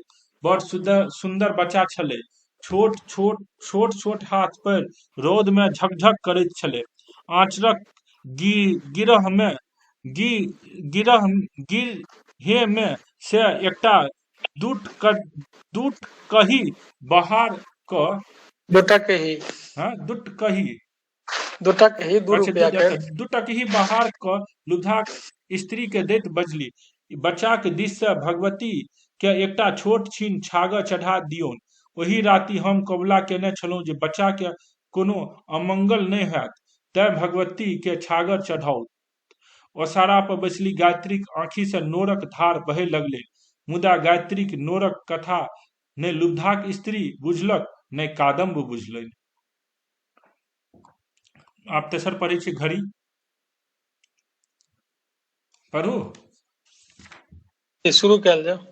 संसार में किछु गायत्रियो जी के दियौन पढ़ै ले। जागृति जी हाँ पढ़बै? नहीं तो सुता हेलो जेतन हुनका। सर एकटा क्वेश्चन छला। कहू। सर हम ई कहानी सब तो नहीं पढ़लियै, हमर किताब में तक 3टा कहानी के नाम बतेने रहिए, दमयंती और ठीक छै, अखन पढ़ू, बाद में हम सब डिस्कस करबै। अच्छा, स्क्रीन दिखा दैये ना? हाँ ठीक छै, अखन पढ़ू, एतऽ से स्क्रीन पर देख के पढ़ू।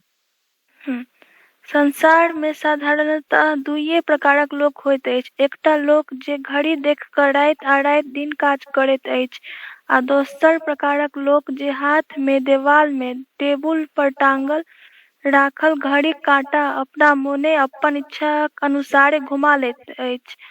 अर्थात जखन हमर निम्न फूजत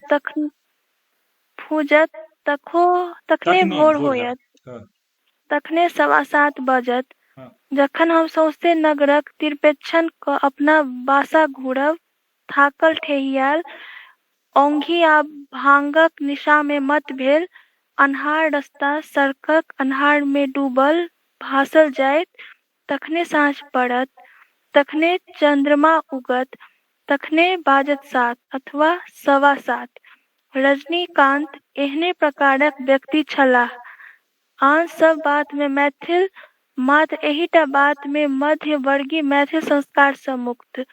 आन सब बात में रजनीकांत माने प्रोफेसर रजनीकांत 37.5 आना मैथिल छलाह। स्वभाव में, दैनंदिन चरित्र में, मुदा ओ घड़ी देखि कऽ कोनो काज नहि करताह। जँ संभव हो तऽ घड़िये हुनका देखि कऽ अपन गति आ अपन दुर्गतिक निर्णय करत।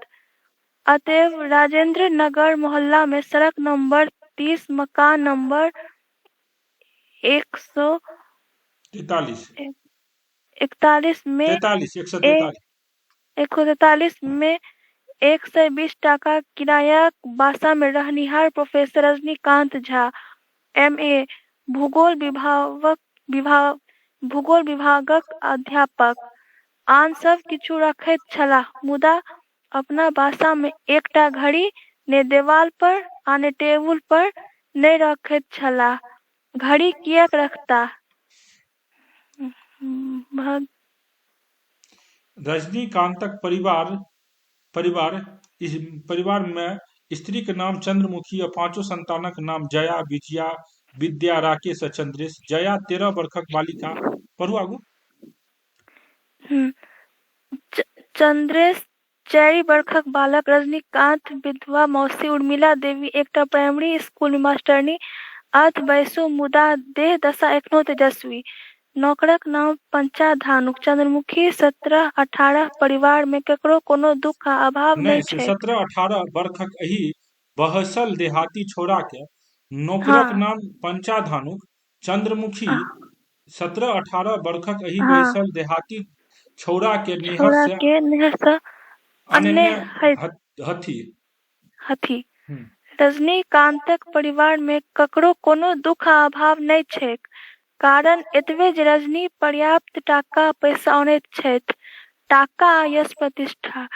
टाकाक ओछाओन पर सुतला सँ सभक पीठ में गुदगुदी लगैत छैक।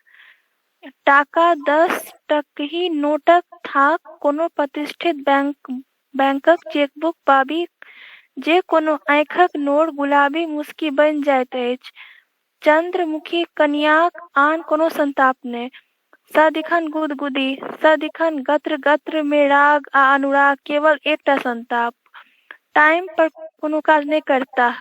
खयबाक ठीक नहि, सुतबाक ठीक नहि, हेल्थ चौपट भेल जाइत छनि। जे आदमी टाइम पर बासा नहि घूरत, टाइम पर खाइत पियत नहि, टाइम पर सुतत नहि, से बीमार किएक नहि रहत?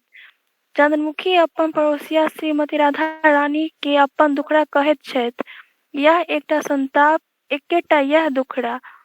एक रत्ती रजनीकांतक ओछाओन पर बैस कऽ स्नेह आ लज्जामय वाणी में चंद्रमुखी बजलीह, एकटा घड़ी कीनब बड्ड जरूरी अछि। जया, विजया के रोज स्कूल जयबा में लेट भऽ जाइत छनि। की टाइम भेल अछि बुझना नहि जाइत अछि। एकटा देवाल घड़ी अथवा टाइम पीस। रजनीकांत तखन कोनो उत्तर नहि देलथिन, चुप्पे रहि किताब पढ़ैत रहि गेलाह। घड़ी नामक वैज्ञानिक यंत्र सँ प्रोफेसर रजनीकांत घृणा करैत छथि। ई बात पटना नगर में मैथिल समाजक सब लोकक बुझल छैक। रजनी बाबू, अपने घड़ी में की समय भेल अछि? कतेक घंटा बाजि कऽ कतेक मिनट, कतेक सेकेंड? ई प्रश्न सुनि कऽ रजनीकांत आबो क्रोधित भऽ जाइत छथि। हरि अनंत, हरि कथा अनंता। एहि लोकोक्ति में हम एतबे परिवर्तन करय चाहैत छी जे हरि कथा आ मनुखक कथा में कोनो भेद, कोनो अंतर नहि छैक। हम सब मनुख छी, माने हमरा सभक देह आ आत्मा में मात्र हरि, मात्र देवता नहि, दैत्य आ राक्षसक निवास स्थान सेहो अछि। अस्तु, हमरा सभक कथा, हमरा सभक व्यक्तित्व आ सामाजिक चरित्रक कथा अनंत अछि, हरि कथा सँ बेसी अनंत।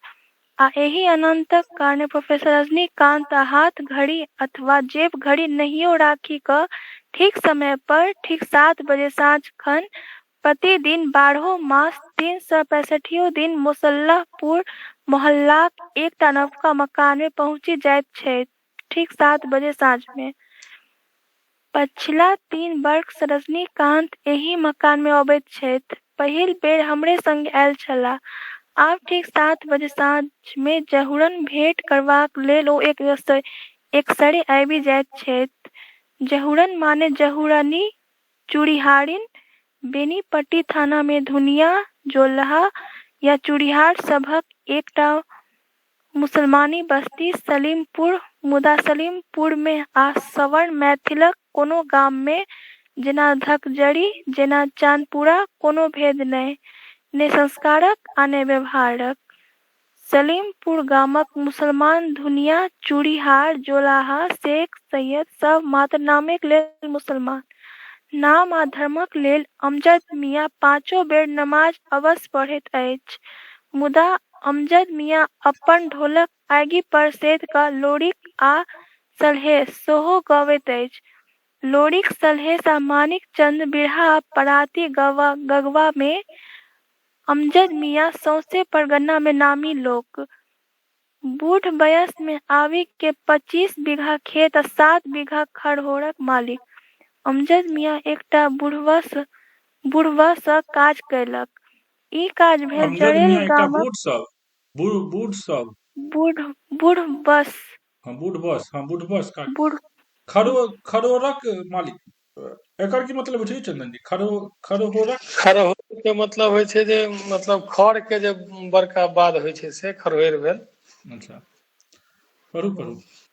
हाँ, ई काज भेल जरेल गामक दारोगनी चूड़ीहारिनक बेटी जहुरनी सँ निकाह। एही निकाह आ एही बियाहक 15 में दिन जहुरनी सलीमपुर चलि आयल। जहुरनीक अंग अंग में मैथिल सुंदरताक चंचल कोमलता, माटिक गंध, फूल पातक गंध आ जहुरनीक आँख में, देहक ऊंच नीच में, प्राण में मुसलमानी अमलक, मुगल राजकन्या यवन सुंदरीक पिपासा, आलस्य, रूप, गर्व आ यौवन। जहुरनीक विषय में बनाओल गेल एकटा फकरा इलाका भर प्रचलित भ गेल। कन्ही घोड़ी लाल लगाम, कौआ भागे पाके लता। बुढ़वा अपने छाती पीटे, पटपट छाती पीटे, गामक छोरा चोभे आम। कन्ही घोड़ी लाल लगाम, कन्ही घोड़ी लाल लगाम, कौआ भागे पाके लताम। ई फकरा सुनि क जखन थाकि गेल, क्रोध व्यथा में बताही भ गेल, ओ अपन पेटक इलाज करेबाक लेल अपन मालिक अमजद मियाँक संगे पटना चलि आयल। अमजद मियाँ जातिक चूड़ीहार, मुदा सुखी संपन्न। 8-10 वर्ष पहिने एक बेर बेनीपट्टी सँ पैरे बसैठ हाट जाइत काल अमजद मियाँक दलान पर हम कनिये काल सुस्तायल छलहुँ। टाटक ओहि पार सँ हुल्की दैत पूर्णिमाक चान सन एकटा चेहरा हम देखने छलहुँ आ ठाढ़ भ गेल छलहुँ। प्यास लागि गेल छल। जेठक दुपहरिया में चारू कात धुक्कर धड़ी आ धधरा सन रौद हमरा कंठ में आगि लेस देने छल। मुदा अमजद मियाँ अपन अधपाकल चुग्गी दाढ़ी पर हाथ पिजबैत बाजल, अपने हम पानी कैसे पिलायब? अपने ब्राह्मण के बेटा, अन्हारी चूड़ीहार के घर में पानी। अंसारी चूड़ीहार के घर में पानी। हम पियासल मरी जायब। परंच अमजद मियाँ हमर जाति धर्म नहीं लेत, हमरा एक लोटा पानी नहीं पियाओत। हम बड़ थाकि गेल छलहुँ। ओकरा सँ तर्क वितर्क करबाक इच्छा नहीं भेल। चौकी पर बैसल हम अपन पियास आ हुल्की दैत पूर्णिमाक ओहि चानक विषय में चिंता क रहल छी। घाम सँ लथपथ अछि गत्र गत्र। मोन होइत अछि अपना देह सँ चमड़ीक ई मोट खोल उतारी। हम नंगे ठाढ़ चमड़ीक ई मोट खोल उतारि क हम नंगे ठाढ़ भ जाय।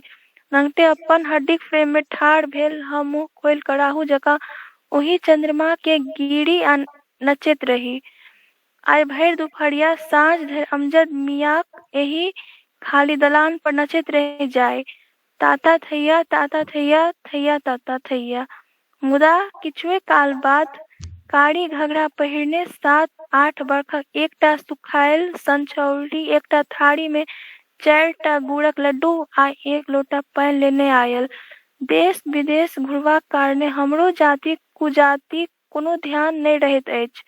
हमरा लेल जेना अमजद मियाँ, ठीक तहिना बिलट झा ज्योतिषी, ठीक तहिना हमरा लेल जहुरनी जूरीहारिन जेना मित्रवरी रजनीकांतक स्त्री चंद्रमुखी। अतः पटना आबि अमजद मियाँ सबसँ पहिने हमरे खोज कयलक आ रिक्शा पर मोटरी चोटरी बक्सा उछाउन आ जहुरनी के लदने हमरे बासा पर चलि आयल। मुसल्लाहपुर हाट लग एकटा अनचिन्हार गली में 20 टाका मासिक किराया पर एकटा कोठली लेल गेल। जहुरनीक इलाजक लेल कोन डॉक्टर के फीस देल जाय, अस्पताल में भर्ती होयब ठीक होयत कि नहि, ऑपरेशन कहिया होयत, कोना होयत, ई सबटा काज विचार हमरे पर छोड़ि देल गेल। जहुरनीक बीमारी एतबे जे हुनका पेट में एकटा पाथरक गोला छनि। एहि पाथरक कारणे हुनक प्राण। एक रिक्शा पर हम आ जहुरनी, दोसर रिक्शा पर अमजद मियाँ, रत्नेश झा कंपाउंडर आ दूसधा खबास अस्पताल सँ घुरल अबैत छलहुँ। तखने प्रोफेसर रजनीकांत झा M.A. भूगोल विभागक अध्यापक, 5 संतान आ एकटा सुशीला सुंदरी स्त्री करता धरता एहि दृश्यावली नाटक में प्रधान नायक जकाँ अवतीर्ण भेलाह। रिक्शा पर हमरो संगे बैसल जहुरनी के देखि कऽ ओ आश्चर्यचकित भ गेलाह एवं आँखि हुनक उलटि गेलनि। नागरिक सभ्यताक सबटा सीमाना के उल्लंघन करैत रजनी बाबू चिकरलाह, हे ओ मित्ता मित्ता। खजांची रोड चौबटिया पर रिक्शा रोकल गेल। जहुरनी रिक्शे पर बैसली रहली। हम सब पानक दुकान पर अयलहुँ। रजनी बाबूक आज्ञा से हम सब मगही पानक 4-4 खिल्ली गाल तर दबौलहुँ।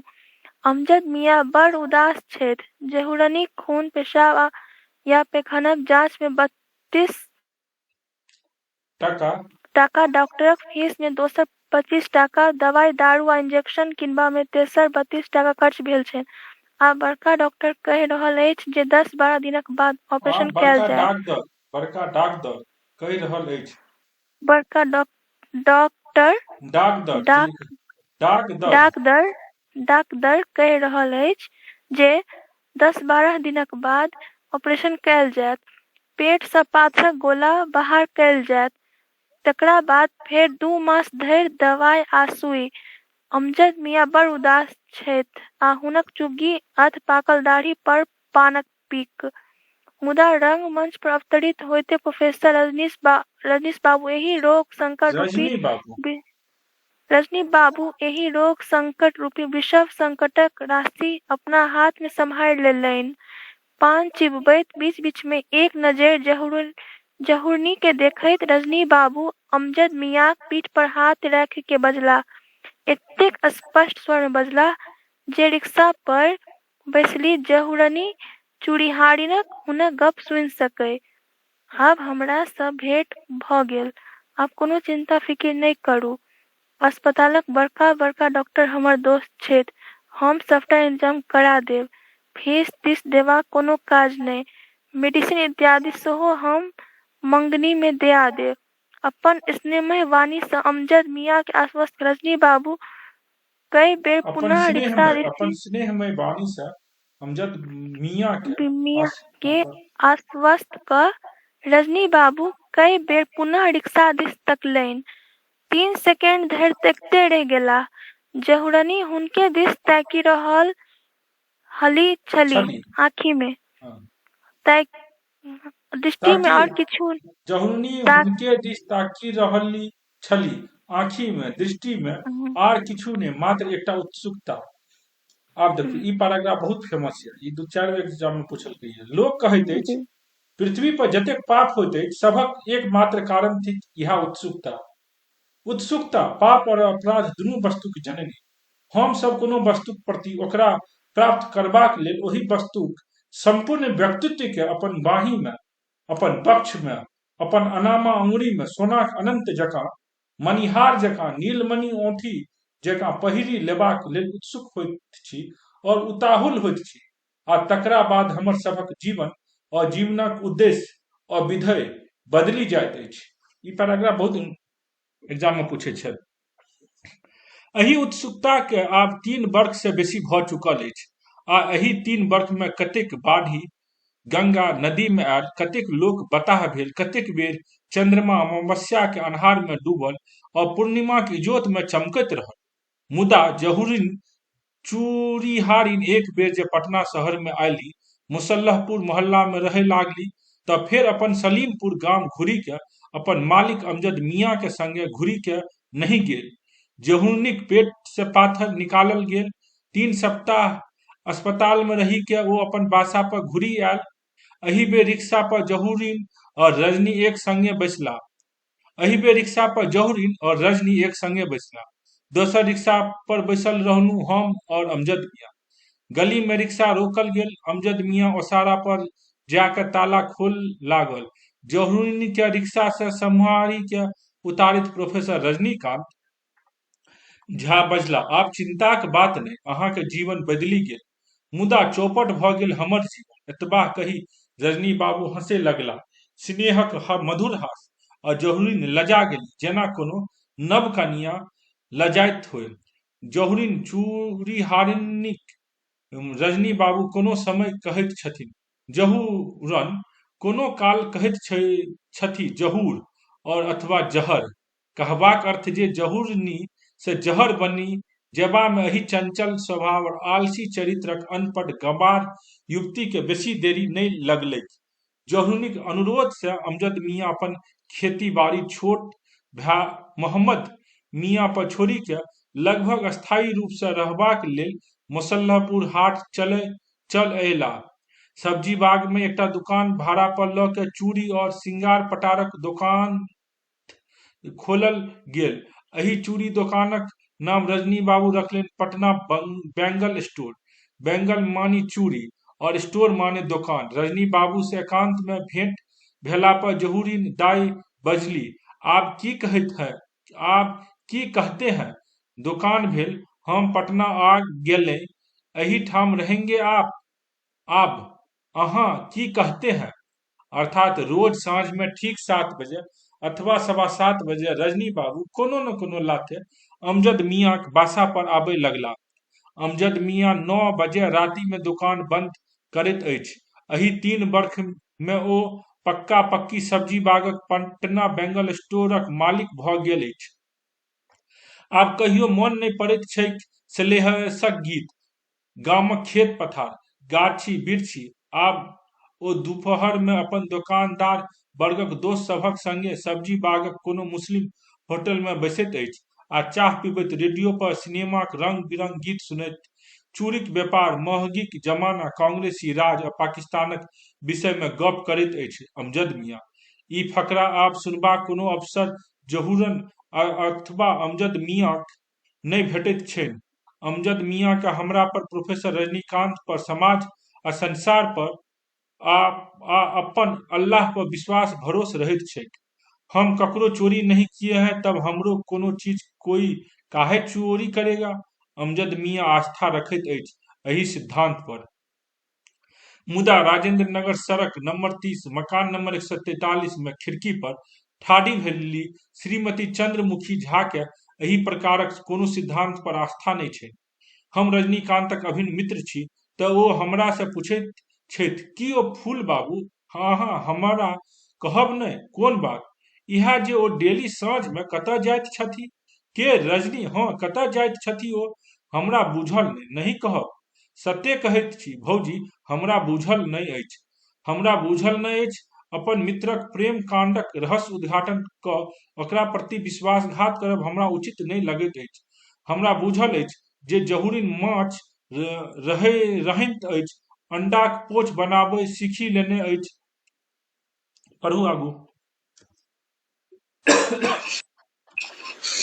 पढ़ल जाए? ठीक छै, एक सेकंड।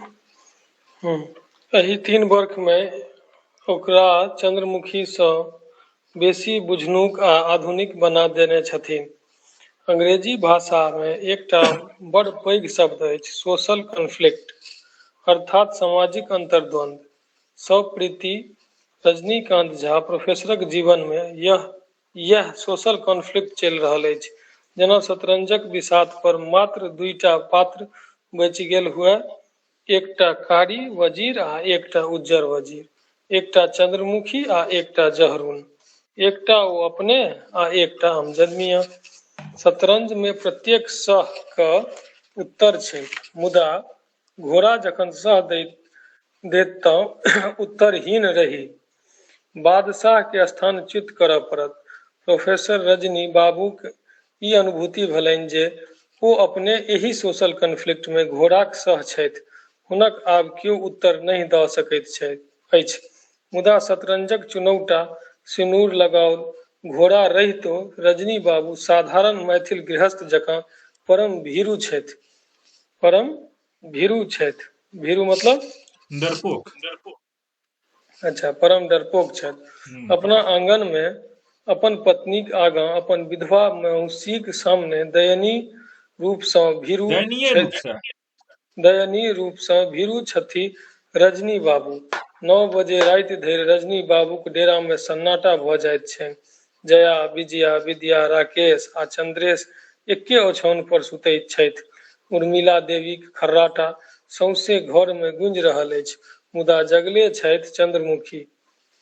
एखन कतेक बाजल अछि? 9, 10, 11 कतेक बाजल अछि से जनबाक कोनो उपाय नहि। कोनो राति चंद्रमुखी के ओंघी लगैत छनि आ बैसले बैसले सुति रहैत छथि। तखन रजनी बाबू कहै छथिन जे एखन बेसी सँ बेसी 9 बाजल होयत। एखने सुति रहलहुँ? असल में 9 नहि बाजल अछि, 12:30 बाजि गेल अछि, मुदा समय जनबाक कोनो उपाय नहि। कोट कमीज उतारैत, लुंगी पहिरैत, हाथ मुंह धोइत रजनी बाबू कहै छथिन, एकटा मीटिंग छल, ताहि में देरी भऽ गेल। अहाँ बड्ड फुसियाह छी। रोजे कोनो ने कोनो मीटिंग, सभा, भोज भात रहैत अछि अहाँके। के थिक ओ मुझौसी? ककरा लग एतेक काल धरि बैसल रहैत छी? ककर सिनुर लागि गेल अछि अहाँक कोटक बाँहि पर? के थिक ओ मौगी? एहि प्रकारक कोनो वाक्य चंद्रमुखी नहि कहैत छथि, मुदा हुनक आँखि में, भंगिमा में, मुखाकृति में एहने वाक्य, एहने शब्दावली पसरल रहैत छनि सदखन चंद्रमुखी मोने मोन गोइठाक आगि जकाँ पजरैत, सदखन ज्वालामुखी पजरैत उजरैत सदिखन ज्वालामुखी। परंच जखन हम सौंसे नगरक तिरपेक्षण कऽ अपन बासा घुरब, थाकल ठेहियाल ओंघी भांगक निशा में मत्त भेल, तखने साँझ पड़त। रजनीकांत एहने प्रकारक व्यक्ति छलाह। आन सब बात में मैथिल, मात्र एहिटा बात में मध्यवर्ती आ मैथिल संस्कार सँ मुक्त। तें चंद्रमुखी सँ रजनी बाबू के भय होइत छनि। एकरा एक तरहेँ सामाजिक भय कहल जा सकैत अछि, सोशल फियर। माने जँ रजनी बेसी बतहपनी करताह, कोनो आन चिड़ै चुनमुनीक खों में अपन आसन ओछौन लगेता, तऽ अपन 5 बच्चा सब आ सबटा जरूरी माल असबाब लऽ कऽ चंद्रमुखी नैहर चलि जैतीह अथवा काशीवास करैत अपन वृद्ध साउस ससुर लग चलि जैतीह, जे रजनीकांत बताह भऽ गेलाह, बताह आ चरित्रहीनता आ बतहपनीक सर्टिफिकेट पाबि आब एहि तेसर बयस में रजनी बाबू के नीक नहि लगतनि जे सहकर्ता अध्यापक वर्ग मुँह पर रुमाल दाबि कऽ हंसी करय आ विद्यार्थी वर्ग पाछाक बेंच पर सँ पिहकारी मारय। एहि प्रेम कांडक उपलक्ष्य में अतएव बिहारी बाढ़ि बेरामी के रोकबाक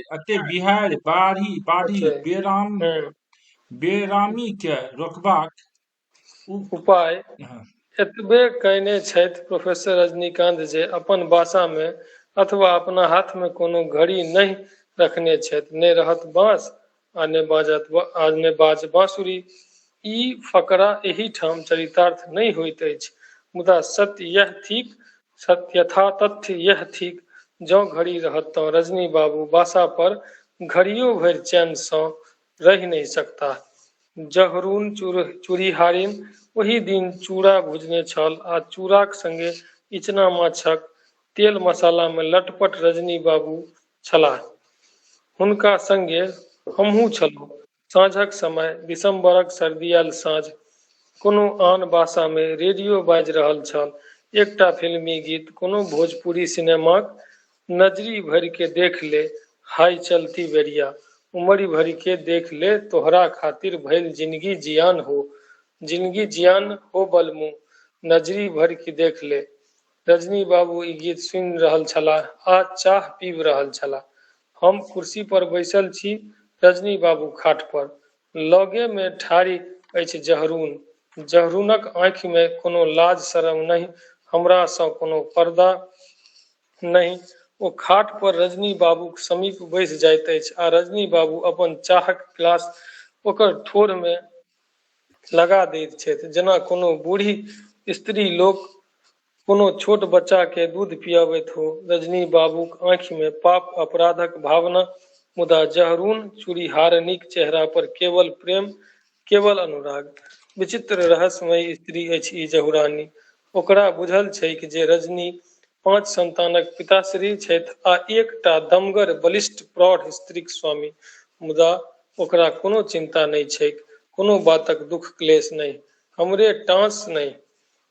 अपन अमजद मियाँ घड़ी सँ जहरूनक के कोनो डर भय आतंक नहीं छैक। जहरून प्रेम करैत अछि, कोनो चोरा नुकी नहीं खेलाइत अछि। हमरे रजनी बाबू टांस ने मतलब हमरे टाँस नहीं मतलब कोनो डर नहीं छनि हुनका। रजनी बाबू बड़ी काल धरि जहरूनक ऐंठ चाह पीबैत रहैत छथि आ जहरून हुनक जुल्फी में अंगूर बुलबैत रहैत छथि।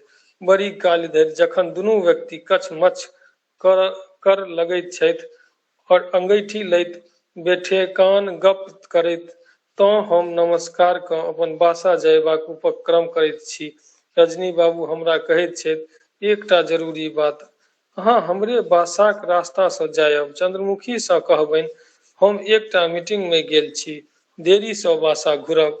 हम एवं वस्तु कहि बाहर चल अबैत छी। ए मस्तु कही एवमस्तु कहि बाहर चल अबैत वस्तु ने मस्तु मस्तु एवमस्तु कहि बाहर चल अबैत छी। जहरूनक लज्जाहीनता सँ प्रभावित होइत हम बाहर चलि अबैत छी। जहुरानी चूड़ीहारिन भीतर सँ केबाड़ बंद कऽ लैत अछि। हम एकटा रिक्शा पर बैसि राजेंद्र नगर दिस विदा होइत छी। ई घटना 10 दिसंबर 1965 शुक्र दिनक थिक। हम रजनी बाबूक बासा पर अयलहुँ तऽ बैठक खाना में अमजद मियाँ, चंद्रमुखी आ उर्मिला देवी ठाढ़ी छलीं आ चिकरि रहल छलीं। हम तुमको जेहल पठा देंगे मिठिया जेहर जी, पठा देंगे। जेहल पठा देंगे मठिया जी। तुम हम लोग को चिन्हते नहीं हो। हमारा परिवार का शांति तुम खराब करेगा। तुम और तुम्हारा बीवी, तो हम लोग चुप नहीं बैठेगा। हमरा बात तुम बुझता है कि नहीं। चंद्रमुखी हाथ पैर समेटने, गाल पर हाथ रखने कुर्सी पर बैसली छली चुपचाप। हमरा भीतर जयबाक साहस नहीं भेल। हम गरीब लोक छी, एहि नाटकीय दुर्घटना में भाग लेबाक इच्छा हमर नहीं भेल। तकरा बाद 2-3 दिन हमरा राजेंद्र नगर अथवा मुसल्लहपुर हाट जयबाक अवकाश नहीं भेट सकल। अपन रोजी रोटी में हम व्यस्त रहलहुँ। मुदा काल्हि साँझ खन एकटा मित्र हमरा सूचित कयलक जे रजनीकांत हमर खोज कऽ रहल छलाह। प्रोफेसर रजनीकांत झाक दहिना गट्टा में 350 टकाक प्रोफेसर रजनीकांत झाक दहिना गट्टा में 350 टकाक फेबरुलवा घड़ी बान्हल देखि कऽ हम आश्चर्यचकित भऽ गेलहुँ। आइ बहुत दिनक बाद चाह पीबैत काल चंद्रमुखी भौजी हमरा दुनू मित्रक समीप बैसलीह। ई घड़ी कहिया किनलहुँ? हम रजनी सँ पुछलियनि। हुनका लाज भऽ गेलनि। घड़ी बला बाँहि हमरा दिस बढ़ा कऽ बजलाह, काल्हिए किनने छी। चंद्रमुखी किछु टका बचा कऽ रखने छली घड़ी किनबाक लेल, समयक अनुसार चलबाक लेल। एकटा घड़ी बड़ आवश्यक। रजनी बाबूक उत्तर सुनि कऽ चाह पीबि कऽ पान सुपारी लेबाक बाद मसल्लहपुर हाट दिस विदा भेलहुँ। अमजद मियाँ घड़ी किनने अछि कि नहि से देखब हमरा बड़ आवश्यक बुझना जाइत अछि। मिथिला मिहिर 19 दिसंबर 1965 सोम। चलू पढ़ू। लास्ट छै साँझक गाछ। तऽ जागृति जी पढ़ू, एकरा स्टार्ट करू। हेलो, हाँ हाँ पढ़ू। तर साँझक गाछ। एक माघक पेड़वाक साँझ, पहिल पहरक लल छो अन्हार में जतरल पाकड़िक एकटा सहस डारि गाछ। एहि मनुहायल साँझ में स्वरूप आ एकटा विशिष्ट अर्थ दैत अछि।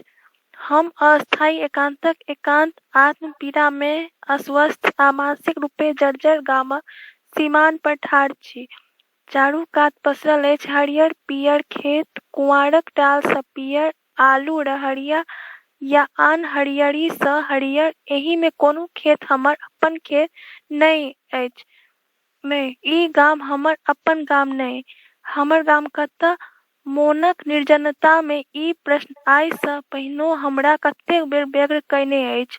व्यग्र आ निरीह, जेना हम जाति, कुल, घर दुआर, समाज आ परंपरा सँ उठा कऽ कोनो अथाह इनार में फेकि देल गेल छी आ डूबल जा रहल छी, नीचाँ और नीचाँ। एहि पतनशीलता, एहि डूबल जयबाक कोनो अंत नहि। मोनक निर्जनताक इनार सँ बाहर भऽ जगती पर पैर देबाक सुविधा हमरा नहि अछि। मुदा तैयो ई गाछ पकड़ि कऽ, ई सहस्त्र डारि गाछ जे एके संगे एहि गामक सीमान पर आ हमरा हृदय में जतरल आ पसरल अछि, हमरा जीवाक हेतु, जीवैत रहबाक हेतु शांति आ सांत्वना दैत अछि। ई माघक साँझ, ई ललछोह अन्हार, अर्थात मिथिलाक एहि निस्तब्ध ग्रामांचलक हरियर पियर दिवसावसान हमरे जकाँ अस्वस्थ आ जर्जर। एहि अगहन में हम वयस्क 35म सीमान पारक 6 आ 9 एहि दू अंकक विपरीत मुख्य संधि स्थल पर ठाढ़ भेल छी। एहि 3 आ 6 अछि, 6 आ 9 नहि अछि। 3 आ 6 एहि दू अंकक विपरीत मुख्य संधि स्थल पर ठाढ़ भेल छी। 3 आ एहि अगहन में पहिल बेर हमरा मोन पड़ल अछि जे आइ सँ 15-20 वर्ष पहिने हमरो एकटा गाम छल, एकटा भनसाघर, जाहि में मलिन साड़ी आ मलिन चेहरा पहिरने एकटा संतप्त स्त्री चूल्ही लग चुपचाप बैसली। चूल्ही में आगि नहि छैक, मात्र गोइठाक मिझायल छाउर। एकटा बिन नीपल आंगन में अनेरे उपजल भांग आ धतूरक गाछ, एकटा नेबो, एकटा सिंघार आ एकटा सहिजन। ई तीनू फलहीन, फूलविहीन, भांग धतूरक कोनो उपयोग नहि। एहि आंगनक महादेव 300 योजन दूर बसैत छथि। आइ सँ 15-20 वर्ष पहिने हमरो एकटा गाम छल, एकटा घर आंगन, एकटा स्त्री। रुकू, पढ़ै स्त्री छी। मलिन, हाँ ठीक। स्त्री मलिन साड़ी में किरासनक मलिन तेल ढारी के चूल्ही पर बैसी रहली। भनसाघर सुद्धा भऽ गेल हमर गाम। सुनैत छी सिंघारक गाछ एखनो आंगनक पूब कोन पर ओहिना ठाढ़ अछि, बाँच फूलविहीन। हम ट्रेन में भेटल गामक लोक से और कहियो कोनो विशेष अवसर पर अपन पित्ती आ भातिज सभक चिट्ठी से गामक समाचार सुनैत छी। फलना बाबूक बेटा बंटवाराक मोकदमा दायर केने अछि, फलनाक स्त्री बताह भऽ गेल छथिन, हमर उजड़ल घर डीह पर फलना चौधरी अपन माल महिष बान्हब प्रारंभ केने छथि। एहि कुशल समाचार सब में हम अपन गाम तकबाक चेष्टा करैत छी, ओ गाम जे कहियो छल, मुदा आब रहितो नहि अछि हमरा लेल। जीवन 36वें बरख में हमर वयस और देह दशा और दृष्टिकोण 50-55 बरखक प्रौढ़ भऽ गेल अछि। एहि किएक कारणे समाज में कोनो विशेष आदर भेटल होय से नहि, आदर नहि भेटल। अपन मालिकक संगे गामे गाम बौआइत नकली बसहा बड़द जकाँ हमर मात्र भिक्षा, मात्र प्रताड़ना, मात्र अपमान अनादर पबैत रहलहुँ। हमर मालिक थिक हमर बताह मोन, हमर आंतरिक विक्षिप्तता के आदर आ स्नेहक शांति वृत्ति कोनो पथ पर नहि भेटल। आइ ई गाम, काल्हि ओ नगर, परसू ओ थाना कचहरी, चारिम दिन ओ अस्पताल, ओ धर्मशाला, ओ जंगल, पहाड़, नदी, मरुभूमि, ओ इनार, जागती चरिबेती चलैत रहूं हे राजा, दिन राति अन्हरिया इजोरिया बिहाड़ि बसात चलैत रहू। हमर गाम हेरा गेल आ हम गामे गाम चलैत रहलूं, कोनो नौटंकी नाटक कंपनीक संग, कोनो सर्कस जादू खेलक संग, तबला बजबैत, भनिता करैत, बिषहरा खेलाइत, भगता बनैत, बिनाक स्वांग रचब हमर जीविका भ गेल। 20 वर्ष पहिने ई सत्य हमरा बुझबा में आबि गेल छल जे जीबाक अछि पोसल कुकुर जकाँ, अरना महिष जकाँ, कोनो तरहेँ जीबाक अछि तेँ स्वांग रचय पड़त। कोनो न कोनो स्वांग नीक लोगक आ अधला लोगक। बुझबा में आबि गेल छल जे सब लोग कोनो न कोनो स्वांग रचैत अछि, जे हम छी, जे हमर असली व्यक्तित्व अछि, हमर असली चेहरा, जे व्यक्त केने से व्यक्त करैत रहला से नहि हमरा अन्न पानी भेटि सकैत अछि, नहि ठाढ़ होयबाक लेल कोनो ओसार, कोनो आंगन। अतएव अपन गाम त्यागी क हम नकल जीवन बेसाहि रहलहुँ। चंदन जी पढ़ू आगू। ठीक छै, एक सेकंड। हाँ, अपना गाम में अपन लोकक मध्य स्वांग हमरा सँ नहि भेल। भौजी कहलनि, बाऊ, खेत नहीं रोपब, माल जाल नहीं चरायब तऽ खायब की? फूसी बाजब ताबत धरि हम सिखने नहि छलहुँ। उत्तर देलियनि, ई सब काज हमरा सँ नहि होयत।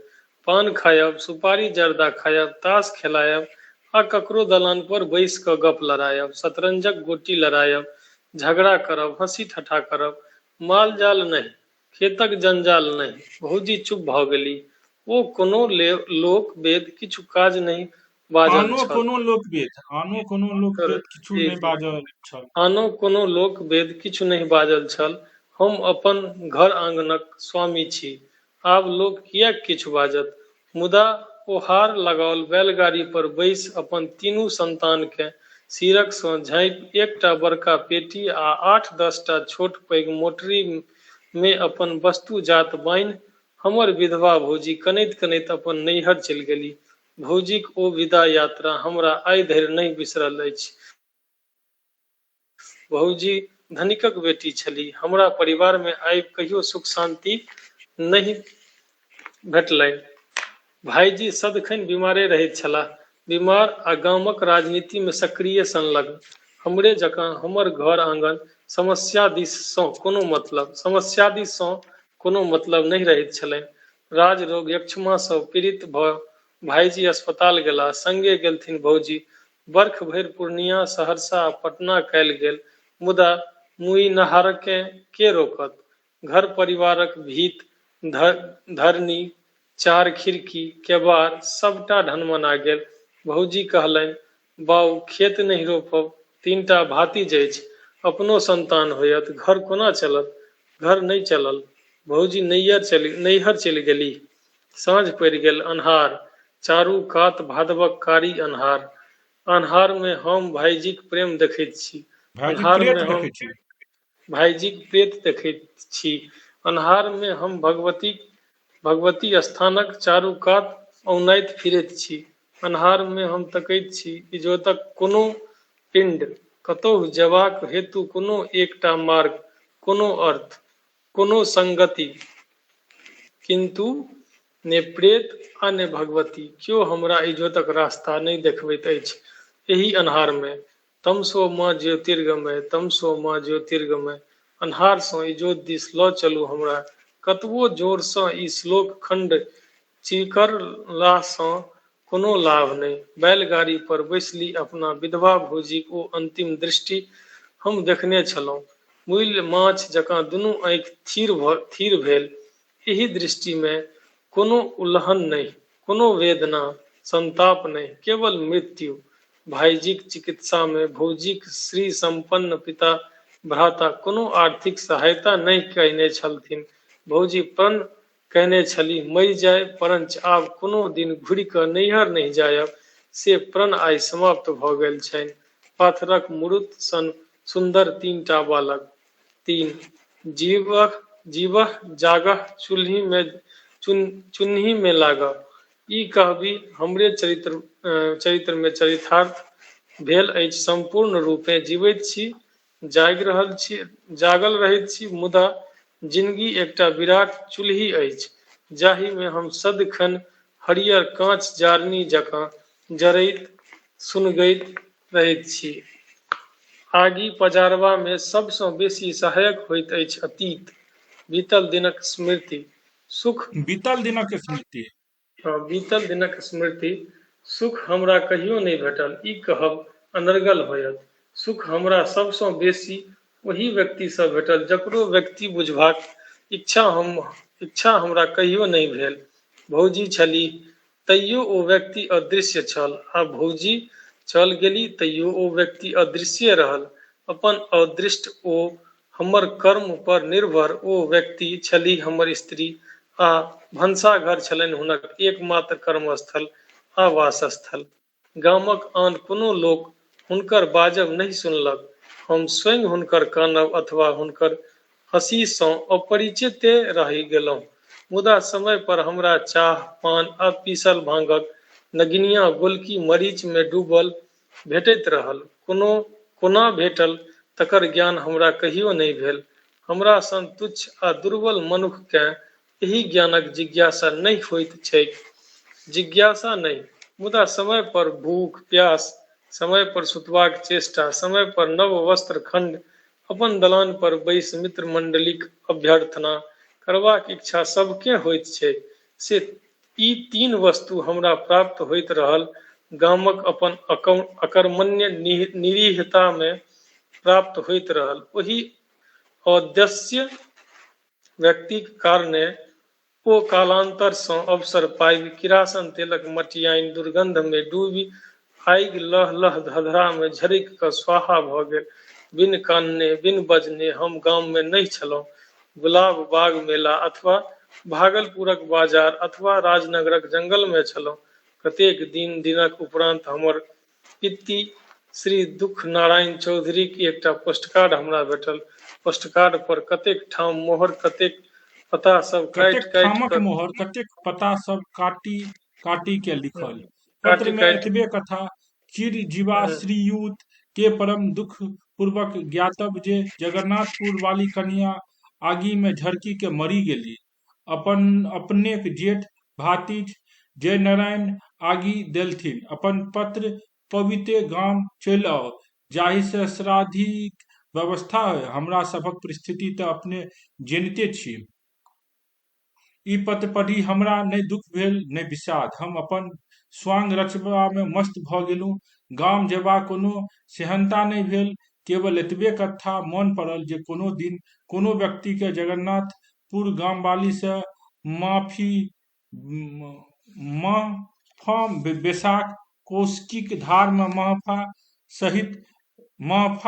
में बैसाख महफा में जगन्नाथपुर गाम सँ महफा में बैसा कऽ कोशिकाक धार में महफा सहित नाव में चढ़ा कऽ हम अपन गाम आनने छलहुँ।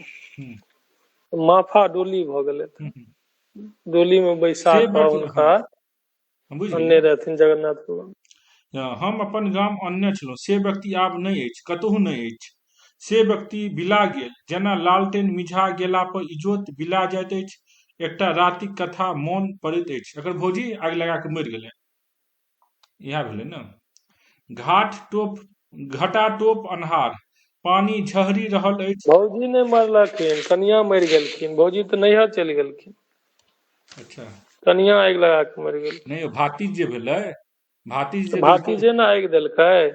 अच्छा ठीक छै। हम्म, घटाटोप अन्हार पानी झहरि रहल अछि। गामक धार बाढ़ि में उमकी के बाढ़ि में उमकी के सौंसे गाम के पोखरी बना देने अछि। हम भांग पीने मत छी आ महादेव जकाँ प्रसन्न मन होइत अछि ई सौंसे पृथ्वी आ अपन संपूर्ण जीवन ककरो दान दऽ दियौ। मन होइत अछि हंसैत हंसैत बताह भऽ जाय। हम ओछाओन पर चित्त पड़ल बरखाक संगीत सुनि रहल छी। ओ घरक एकमात्र खिड़की लग ठाढ़ी बाहरक अन्हार आ बाढ़िक हाहाकार देखि रहल छथि। हम पुछलनि, गुलाब दाइ, आइ जे मंगबाक हो मांगि लिअ। आइ हम महादेव जकाँ ढरल छी, बनि गेल छी ओढ़र दानी। किछु मांगि लिअ, जे मंगबाक इच्छा हो। किन्तु ओ चुप्पे रहल। बाजब मुँह से बाजिक किछु मांगि लेब हुनकर स्वभाव नहि। बड़ तंग केला पर बड़ी कालक बाद बजली, हमरा की नहि देने छी अहाँ, जे हम मांगब? की मांगब हम? एतबे मांगैत छी, दिन राति भगवती से एतबे मांगैत छी जे अहाँ नीके रही, अहाँ निरोग रही। हमरा नीक, हमरा निरोग, मंगल कामना केनिहार व्यक्ति एकटा अछि। ई जानि के ओहि दिन हमरा क्रोध आ परितोषे भेल छल, कोनो प्रकारे सुख नहि। तऽ हम दोसर आ चारिम दिन गाम से भागी आयल छलहुँ, जेना तानल बंदूक देखि के कोनो हरिन, कोनो बनैया सुगर भगैत अछि। तहिया से हम नव नव भेष लगबैत, नव नव मुखड़ा पहिरैत भागलै जाइत छी। एही जंगल से ओही जंगल, एही गाम से ओही गाम। रस्ता में चलैत चलैत कोनो ठाम साँझ भऽ जाइत अछि आ हम कोनो गाछ तर ठाढ़ भऽ एक बेर पाछू घुमि के तकैत छी। कियो आब तऽ नहि रहल अछि, कोनो प्रेत, कोनो स्त्री अथवा कोनो पथरायल दृष्टि। साँझक गाछ तर ठाढ़ भेल दू गामक सीमान पर हम अन्हार आ इजोतक मिलान करैत छी। अन्हार की थिक आ इजोत की थिक? जीवनक ई पैघ सत्र 36 वर्ष हम कोन वस्तुक लेल काटि देलहुँ? कथीक लेल? चारि। हम एतेक पैघ और वैविध्यपूर्ण जीवन में हमरा मात्र दुइये तरहक स्त्रीगण से भेंट भेल अछि। पहिल तरहक हमर स्त्री और हमर भौजी, आ दोसर तरहक ओ सभी स्त्रीगण जे शहर बाजार में घुमैत अछि। एक दुकान में कोनो वस्तु नीक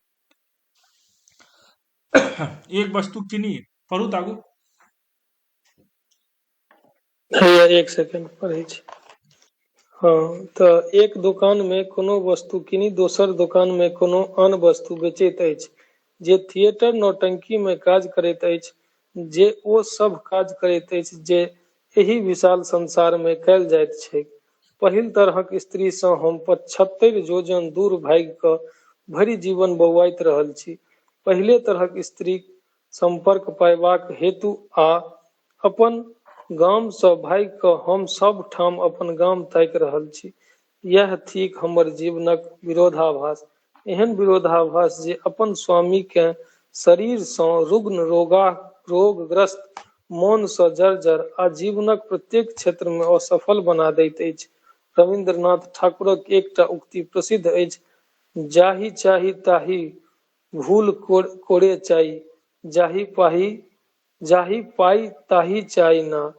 अर्थात जकरा प्राप्त करबाक इच्छा कयलहुँ से एकटा भ्रांत इच्छा छल, आ जकरा प्राप्त कयलहुँ तकरा पयबाक कोनो इच्छा मोन में नहि छल। यह थिक हमर विडंबना, हमर जीवनक ग्रह दशा। शनि आ चंद्रमाक कुदृष्टि हमरा कतऽ नहि लऽ गेल, कोन अन्हार घर, काजरक घर में नहि लऽ गेल, मुदा सब घर में, सब अन्हार में, किरासन तेल में डूबली कोनो स्त्री जरैत रहली। कोनो दोसर स्त्री कातर, स्थिर, अमंगल दृष्टि सँ हमरा दिस तकैत बैलगाड़ी पर बैसल गामक सीमांत सँ दूर आर बेसी दूर चल जाइत रहल। हमर हृदय में, हमरे निन्न में दू स्त्री, एके तरहक दू स्त्री, आन कोनो व्यक्ति नहीं, आन कोनो जीवधारी हमरा कहियो कोनो दुख परिताप नहीं दऽ सकल। जीवन यापनक हेतु हम सब तरहक काज कयलहुँ, नीक अधलाह ठेकनगर खराब जीवन बीतैत रहल, जेना कहियो समाप्त नहीं होब वाला कोनो तीर्थ यात्राक रेलगाड़ी पर निरुद्देश्य नास्तिकक जकाँ हम बैसल छी हेबाक चाही। किएक जा रहल छी, कतऽ जा रहल छी, कारण की उद्देश्य, हमरा किछु बुझल नहि भेल। जेना कोनो बरद गर्दन पर बैलगाड़ीक जुआ रखने लिख धयने चलल जाइत अछि। 5 किछुए दिन पहिने पूर्णिमाक दिन रामगंज बाजार में मेला लागल छल। एकटा नाटक कंपनीक संग हम ओहि मेला में गेल छलहुँ। सत्य हरिश्चंद्र नाटक में हम हरिश्चंद्रक पाठ करैत छी। चंद्र टरे सूरज टरे, टरे जगत व्यवहार, पै राजा हरिश्चंद्र का, टरे न सत्य विचार। रोहिताश्वक सब लग बैसल शमशान में महारानी सैव्या अर्थात कानपुर शहरक राम प्यारी देवी कानि रहल छथि आ हम हुनका सँ शमशानक टैक्स मांगि रहल छी। सत्य पर आधारित एहि नाटकक ई चरम दृश्य थिक। सामियाना में बैसल स्त्रीगण समाज नोर बहा रहल अछि। हारमोनियम आ वायलिन पर बाजि रहल अछि कोनो कर्ण रागिनी। सबकेँ बुझल छैक जे अंत में सत्यक विजय होयत। रोहिताश्व पुनः जीवित भ जायताह। राजा हरिश्चंद्र के पुनः अयोध्याक राज सिंहासन भेट जैतनि। परंच तैयो सब श्वास रोकने नाटक देख रहल अछि। सब निस्तब्ध अछि, सब व्याकुल अछि। आ ओहि काल में हम देखैत छी सबसँ आगूक पतियानी में बैसल छथि हमर भौजी, हमर अपन भौजी। आँखि में काजर, देह में 3-4 जोड़ गहना, देह में रेशमी ब्लाउज आ रेशमी साड़ी। भौजी जेना पहिनो सँ अल्प वयस, पहिनो सँ बेसी सधबा भ गेल छथि। रामगंज बाजार सँ भौजीक नैहर 3-4 कोस छनि। तैयो एहिठाम एहि अवस्था में हुनका देखि कऽ हम नाटकक अपन पाठ बिसरि गेलहुँ। बिसरि गेल राजा हरिश्चंद्रक अपन ई स्वांग। नाटक समाप्त भेलाक उपरांत जल्दी जल्दी ड्रेस उतारि कऽ हम स्त्रीगणक भीड़ में भौजी के ताकऽ लगलहुँ। ओ एकसरे नहि छलाह, वो नहि छलीह। असगरे नहीं छला। अच्छा, वो असगरे नहि छलीह। संग में छलथिन रामगंजक सबसँ धनिक व्यक्ति श्री रघुनाथ पाठक। पाठक जीक नाम यश सौंसे जिला जवार में प्रसिद्ध छनि। भौजी बजलीह, आब हम रामगंजे में रहैत छी। बच्चा सब एहिठाम स्कूल में पढ़ैत अछि। अहाँ की भरि जीवन नाटके करैत रहब? हम भौजी के नहीं कहि सकलियनि जे एकटा नाटक हम कऽ रहल छी आ दोसर नाटक भौजी स्वयं कऽ रहल छथि। अर्थात पहिल वर्गक स्त्री समाज सँ नाम कटाक हमर भौजी दोसर वर्गक स्त्री समाज में आबि गेल छथि किछु किनबाक लेल आ तकर बदला में किछु बेची लेबाक हेतु। दुख नहीं भेल। बहुत किछु बेची लेबाक हेतु। हाँ, तकर बदला में बहुत किछु बेच लेबाके हेतु। दुख नहीं भेल। भौजी के ही कायाकल्प सँ हमरा कोनो दुख नहीं भेल। भरि जीवन तो हम एहने स्त्रीगण सभक संगे जीवन बितबैत आयल छी। 6 अपवर्ग समाज में रहितो सबटा स्वांग रचितो एकटा स्वप्न छल हमरा मोन में आ हमरा आँखि में। इच्छा छल कोनो दिन हम अपन गाम घुरि जायब, भौजी के आ तीनू बच्चा के बजा लेब, साग भात खाइत, कोनो तरहे जीवन बितबैत, बच्चा सब के पढ़ायब आ अपनो गामे में कोनो नीक काज करब। नीके काज सब करैत रहब। मुदा ओहि रामगंज में ओ स्वप्न सुड्डाह भ गेल। भौजी कतबो कहलनि, हम हुनका संगे रघुनाथ पाठकक बासा पर नहीं जा सकलहुँ। जयबाक साहस नहीं भेल। तीनू भातिजक उदास ग्लानि आ अपमान लांछना में डूबल चेहरा देखबाक साहस नहीं भेल। दोसरे दिन हम नाटक कंपनी सँ छुट्टी लऽ पूर्णिया चलि गेलहुँ। पूर्णिया सँ भागलपुर आ भागलपुर सँ मुंगेर। कतेक दिन धरि एहिना एक शहर सँ दोसर शहर बौआइत रहलहुँ। भौजी के बिसरबाक हेतु अपन गाम, अपन स्वप्न, अपन अतीतक सुख शांति के बिसरि जयबाक लेल। मुदा से नहीं भेल। बिसरब असंभव थिक। हमर बाल संगी त्रिलोचन झा कहलनि, लोक बताह नहि भऽ जाय तऽ जीवनक कोनो मार्मिक प्रसंगो बिसरय नहि सकैत अछि। नीक इएह होयत जे अहाँ विवाह कऽ लिअ, एक बेर पुनः अपन गाम में रहबाक चेष्टा करू। जे भेल से भेल गेल, मुदा आब नहीं। आब महायात्राक कोनो नीक अंत होयबाक चाही। त्रिलोचन झा वैद्यनाथ धाम में संस्कृत पाठशाला चलबैत छथि। नीक निविष्ट लोक, धर्म भीरु। हमरा हुनकर कथा वार्ता पर आस्था अछि, मुदा आरंभो कयल जाय तऽ एकर कोन भरोस जे पुनः कोनो स्त्री किरासन तेल ढारि कऽ भस्म नहीं भऽ जाय, अथवा रघुनाथ पाठकक बासा पर रह नहीं लागत। हम साँझक गाछ छी, कखन अन्हार में डूबि जायब कोनो ठीक नहीं। कोनो बातक कोनो ठीक नहीं। एहि गामक सीमान पर एसगर ठाढ़ भेल हम निर्णय करैत छी, आन कोनो बातक ठीक नहीं। ठीक एतबे जे आइ माघक परिबा थिक आ पहिल पहरक ललछोह अन्हार में चतरल पाकड़िक एकटा सहस्त्र डारि गाछ छाह में हम ठाढ़ छी। हम एहिना ठाढ़े रहि जायब। मिथिला मिहिर 13 मार्च 1966 सँ संपन्न।